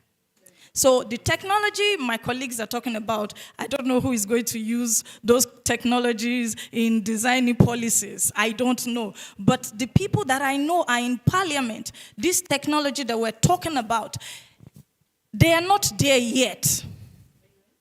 We might start thinking of capacity building and all of that and be working towards the youth coming into politics. Having inclusive parliamentarians, yes, we might be thinking about that, but the reality on ground as it is now is that we need to find a way to communicate evidences to them in a way that they understand. And that means we need to find a way to bridge this gap. Like I am saying, technology is good, ChatGPT, all of this is good. But when it comes to designing policy, like my other colleague said, they have come with their own issues. They have their manifesto, they have their mandate, they have what the constituents have asked them to come and do. They have what their godfathers have asked them to come and do. They are not coming to solve the problem of Nigeria or Ghana. They may tell us that in words, but in reality.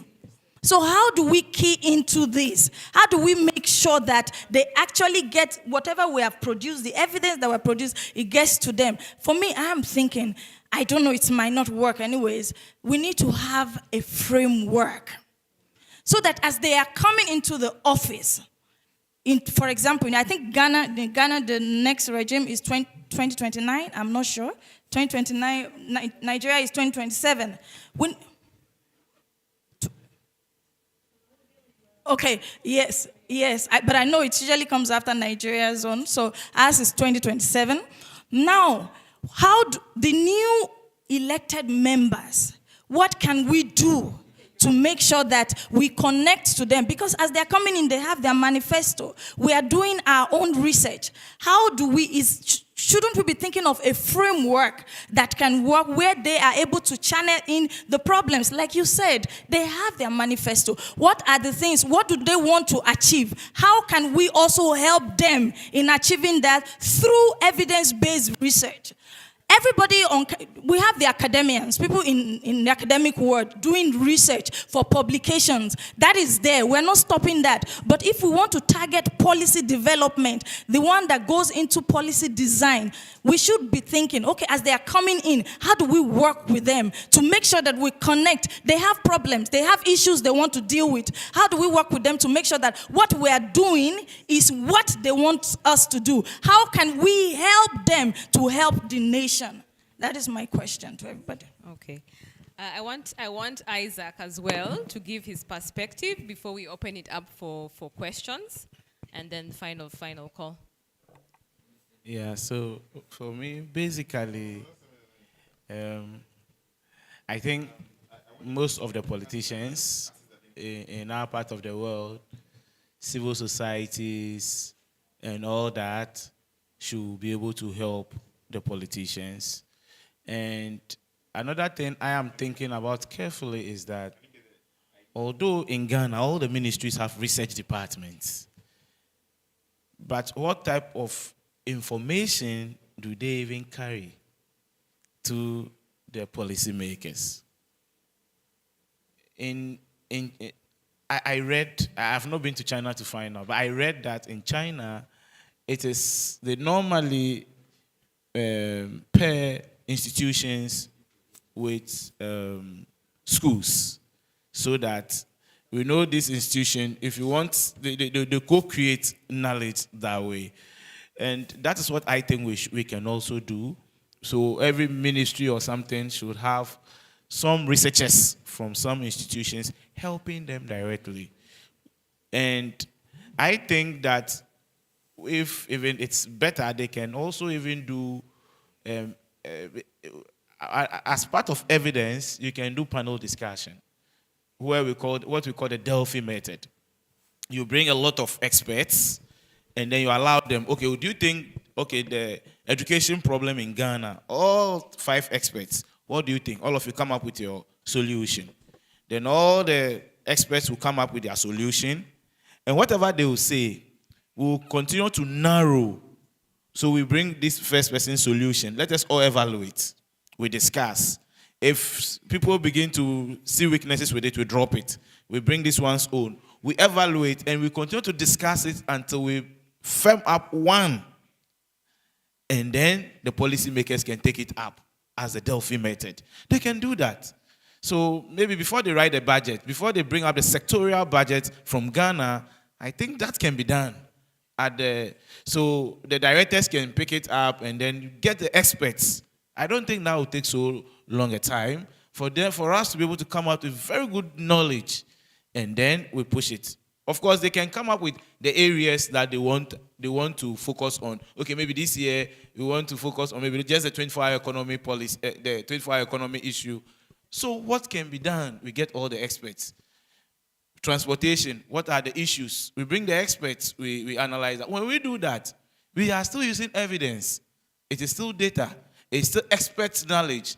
And then we'll be able to come up with very good solutions. And we hope that the politicians will have the willpower to implement such things.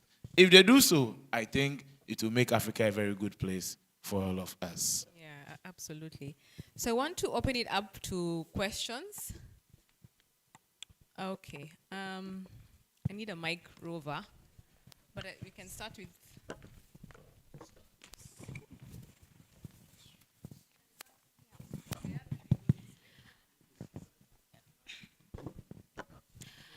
Hello, and thank you so much for such a passionate, innovative, and realistic, insights over this.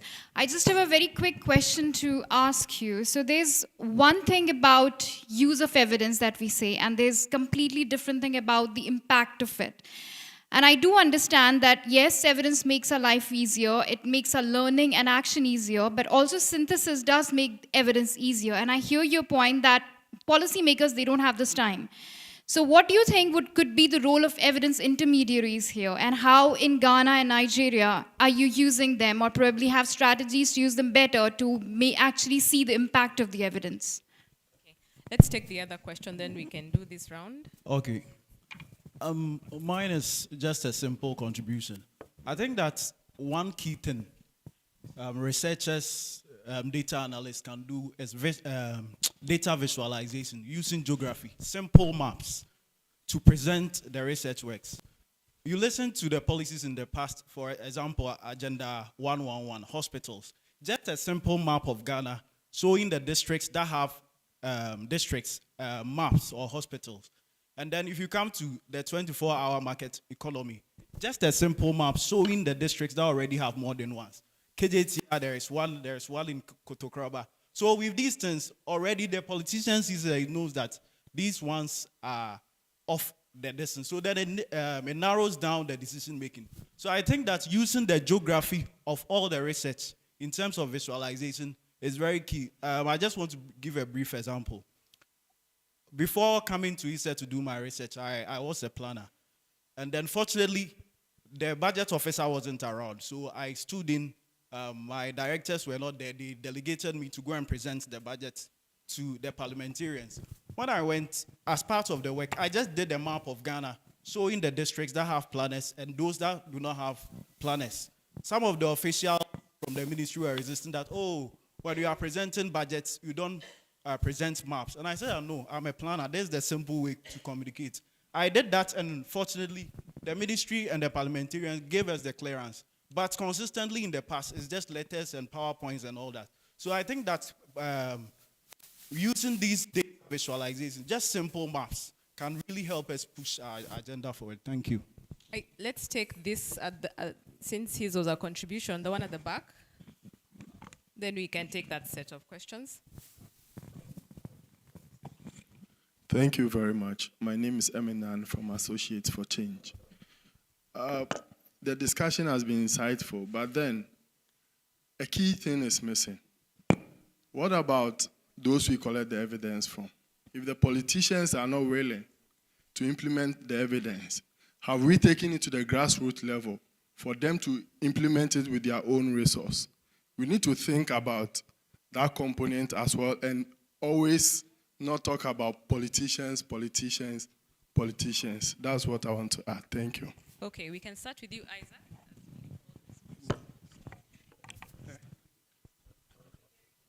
Okay, thank you very much for the point. Okay, so let me start with the last person. You see, what we are discussing is to just focus on policymakers. So we are talking about how policymakers use evidence to make decisions. So we didn't go to, it's just the major ones. So the focus of the discussion is on policymakers. And that is how come the discussion is of that nature. Right. And then with the issue of data visualization, yes, that is when we have the data, then we visualize. And so here we are talking about we getting the data and we speaking to the data. Then it is easy to visualize. Yes, in research we know that when you have using graphs, maps, charts, it makes communication very easy. And so we agree with that fact. And okay. So let me just quickly answer you. So we are actually like a knowledge broker, like the intermediary. That's what our institute, that's what we do. So what usually happens is it's easier actually because we have direct access to them. So for example, there is where he works, NESG, we're planning a conference, for example, in September, and they need parliamentarians in that conference. So they've reached out to us to co-plan. So what our function in that conference is to bring the parliamentarians. We did that last year and it worked because if not, they wouldn't have been able to do that. So knowledge brokers, actually that's when I started, I said we all need to, the stakeholders in this field, they need to know what they're able to do and how they're able to reach policymakers. Evidence producers on the field, they should know what they are producing and where it stops. Look for the intermediaries that have access, because what the Nigerian Parliament has done is they created a research institute, which is their think tank, and that's the National Institute for Legislation. So we don't have much time to do research. Demand-driven work. They call you at night. My DG may just call you, oh, Senator, this needs this input to contribute to a debate that is going for tomorrow. So you don't have time to go and do research, go to the field work. You synthesize, look at literature basically and quickly submit something. So the think tanks, the intermediaries are very important in bridging the gaps that already exist. And for you, you spoke something about the citizens, where we collected the data from. Actually, this is an ecosystem, and we also need to understand this. The academians over the years have just been on their own. They produce, they publish, and that's it. Now, we need to bring in the CSOs. There's one method that we use. At the initial level, the engagement level, when you're going to meet the policymakers to discuss these issues before you even go on the field, bring the CSOs, bring the public. Now we have all identified what the problems are. And when it's time to disseminate the findings, we bring all of us together again and we disseminate. These are the findings. And the policy makers, they promise, okay, we are going to do this to make sure we solve this problem. The citizens are there. The CSOs are there. They are the ones to hold the politicians accountable. If we don't include them, something is missing. If you go as a researcher to meet a politician, they will promise you heaven and earth, and at the end, nothing is done. The citizens, they play a very important role, and the researchers, the academians, and the research institutions, they need to understand this ecosystem. Thank you. Yeah, thank you. So in terms of intermediaries, like you said, I work for Policy Innovation Center. Is an independent agency under the Nigerian Economic Summit Group. And that's really what we do. We try to make evidence more usable for government. And I think over the past, since 1990, I think we've been very strong influencing economic policies. We sit on the board of the budgetary committee, just to influence that. So there's the NESG. There's also a few CSOs like budget that enables some of the components of the evidence that we see and try to dissect them on social media for use. So there's a whole role of intermediary. They're not that much, but they're trying to make the space more usable. But the challenge is, we're still not there yet, right? So what do we do differently? Let me give an example. I think we've done a few things that are kind of interesting in the past 3 years at the Policy Innovation Center. We developed, we worked with the Edo State government in Nigeria to develop the digital policy, highly successful. And in some of the things I mentioned earlier, so what we did was we had someone, from our team work directly with the Edo State government for 3 years. They were part of the system. So that means before now, intermediaries sort of exist outside the government, but we are encouraging intermediaries to kind of stay within the government, give us feedback, make it more iterative and all of that. In terms of technology, I like your point about that. Like I mentioned earlier, dashboards, as simple as they are, for me, has been one of the most important technology tool that government has used. I remember, I think about 5 years ago, I was in charge of a project by the Nigerian police where they were trying to track officers in the Nigerian police that took bribes. Thanks for the location thing. So there was a map at the office of the I think the minister, and a dashboard map.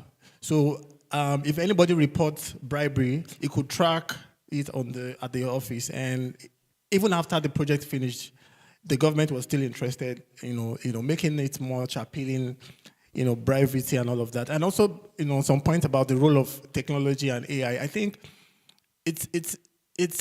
we need to understand that AI, what it does really is to make life easy. And I know that we need to be careful, it has to be ethical, but it makes life easy. So you can crash the entire dashboard, for example, into a simple statement.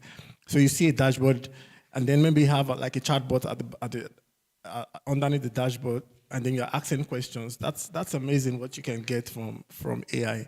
As much as we still have a long way to go, I think it has potentials. Allow me to take one last set of questions. I know his hand was up. Then, first him in blue.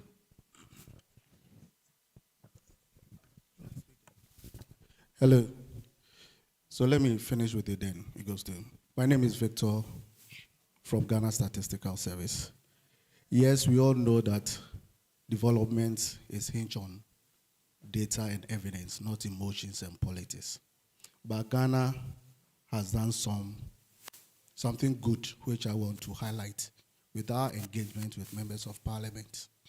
So for the past 3-4 years, Ghana Statistical Service through Africa Center for Parliamentary Affairs, ASEPA, have organized a series of activity which were able to bring members of parliament on board.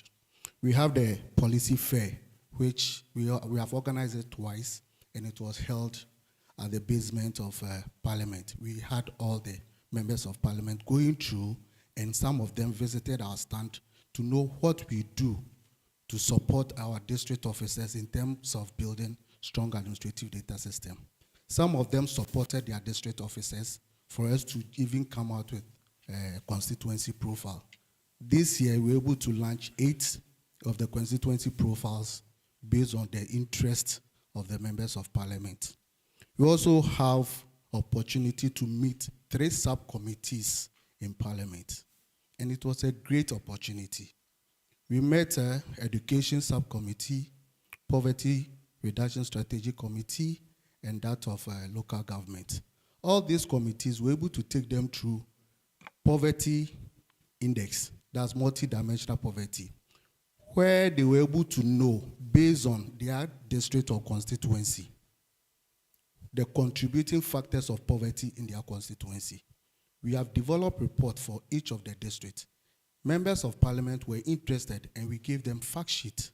Some of them even follow up for us to train their research officers in their offices, for them to know which areas are contributing to the poverty in their district, so that they can use the data that we have at Ghana Statistical Service to bring in some interventions. We have developed Stars Bank, which contains the census data and other survey data. Some of the members of parliament who are part of these 3 committees invited GSS to their offices to be taken through, because they know, based on the presentation made to them, that they need to understand and use data to change the lives of their people. And some of them are still calling for us to do that. We have also developed this stats Ghana app, where on their phones, they can easily access literacy status, employment status, pertaining to their district and constituency. And if we encourage this kind of engagement, it will help so that the mindset of, oh, our politicians don't use data. Some of us from where we are sitting, some of them are really using it. And recently there was a trip to UK where majority leader, minority leader, and Speaker of Parliament and clerk visited Parliament of UK, and they were to see how data are informing discussions in Parliament. And that's what we want to implement here in Ghana. Thank you very much. Thank you, thank you. Let's have this last question, then we can wrap it up.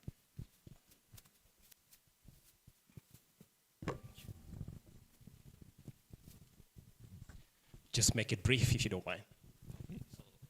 I think my senior brother had made justice to most of the things that I'm about to say. But my name is Isaac Boysen, and I'm from West Advantage Africa. Yeah, so as you rightly mentioned, and even as he mentioned, for me, I would say that sometimes it's not as if these politicians or these policymakers don't have time for us. Sometimes they just don't understand what we are presenting to them. And that which we need to go to the extra mile towards explain and make it understandable to them. Just as my colleague mentioned with example that, experience that he shared with us. Now, briefly, when we want youth, the voice of the youth to be heard in a certain environment, the best thing that we do is to make sure that we put youth there to represent the youth so that they can speak well. In my local language, there is a saying that if you have a brother on top of the mango tree, there's no way that you eat unripe mango. If the youth goes in there to represent and speak the voice of the youth, and where we lack the voice of the women, we say women inclusive, so let's get in the women there.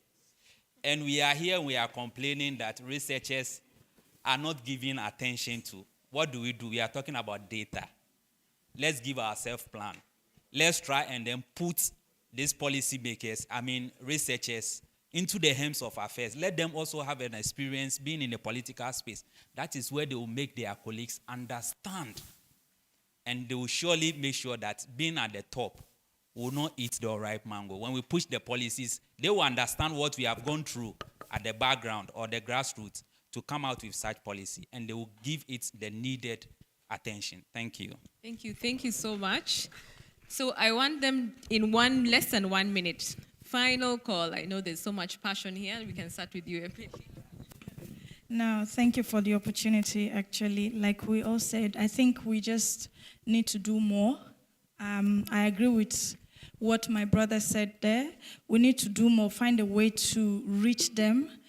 It's not easy. Accessibility is I don't know, I saw the minister here this morning. In Nigeria, if the minister was coming for a program like this, they'll block the whole road here. And so I was asking my colleague, is the minister in? And he said, yes. The minister is here. I was like, where is he? He said, seated there. It doesn't work like that in Nigeria, but, well, thank God for Ghana. But so accessibility is a very big issue. And like he said, researchers need to just find those intermediaries that have access to reach the policymakers. And we all need to work together. We all need to work together. If we work together, then we achieve the development that we are seeking. Thank you. Okay, thank you. My final word would be, let us be more strategic. Let us look for low-hanging fruits. Let us think future terms, like where do we start, and what can we give politicians now that, like I was saying, something that fits maybe their agenda at the moment, and then something that makes them happy.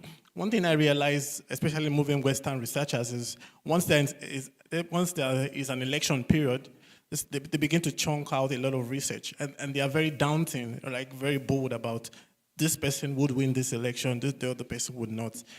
I think those are low-hanging fruits where you are beginning to make your voice known in the research space. African researchers should be more bold, should be more strategic, and also take advantage of the timing that's an issue to actually begin to produce time-sensitive research.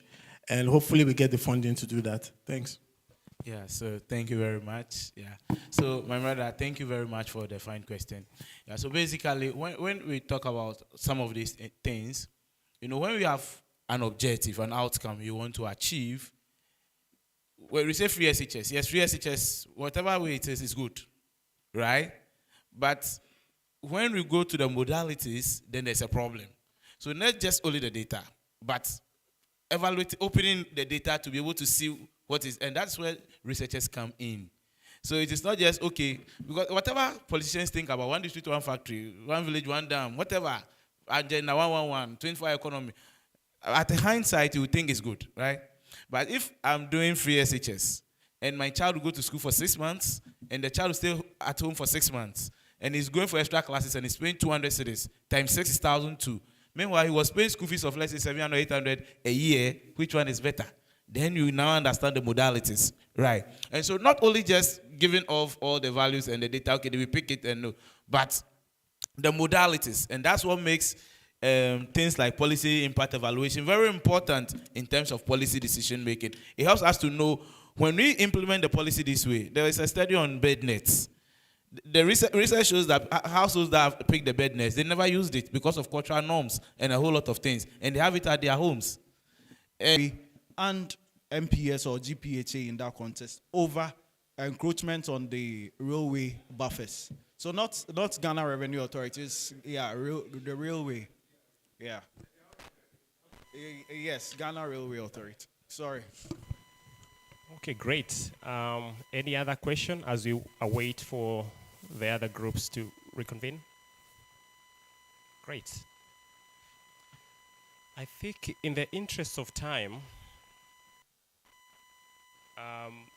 we will proceed to just close it up.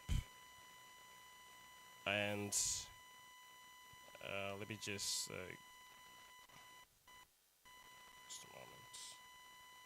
Yeah, so we will proceed to close out. And as a way to wrap it up, just allow me to take us through some of the key highlights key takeaways that were captured from today's session, right from morning to now. Great.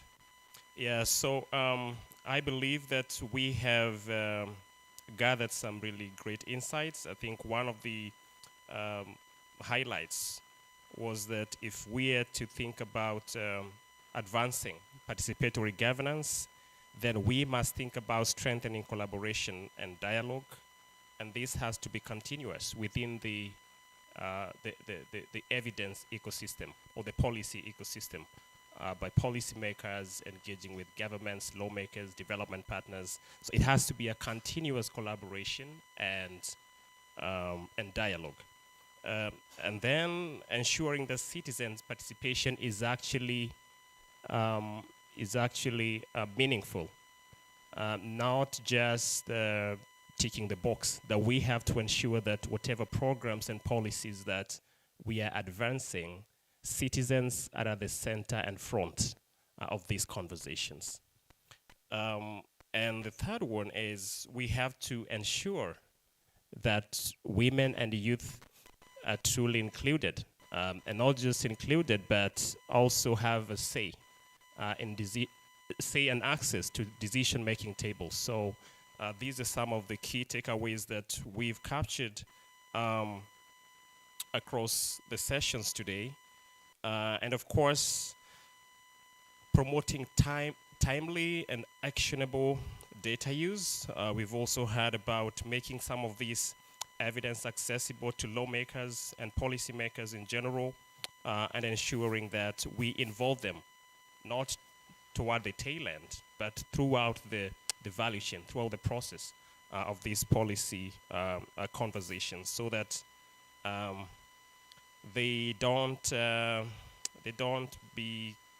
feel like they're not part of whatever changes that we are trying to advance within the policy systems. And also, very importantly, there are very practical examples that were shared here about anchoring our solutions on practical realities that are there in our different contexts in the continent. So I think with that, I'm going to leave it up there and to just thank you very much for your participation, your engagement, and we hope you enjoyed today, and we look forward to a very productive day tomorrow. Please, again, if you don't have a program, just check the tag, the tag that you have. Behind it, there's a code. Just scan the code, and you'll be able to access the program, the live program, because as you've seen, there are a few things that we have changed here and there based on today's program. Doc, I don't know whether you'd like to say a few words? Great. With that, it's a wrap. And have a wonderful evening. See you tomorrow.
Like this.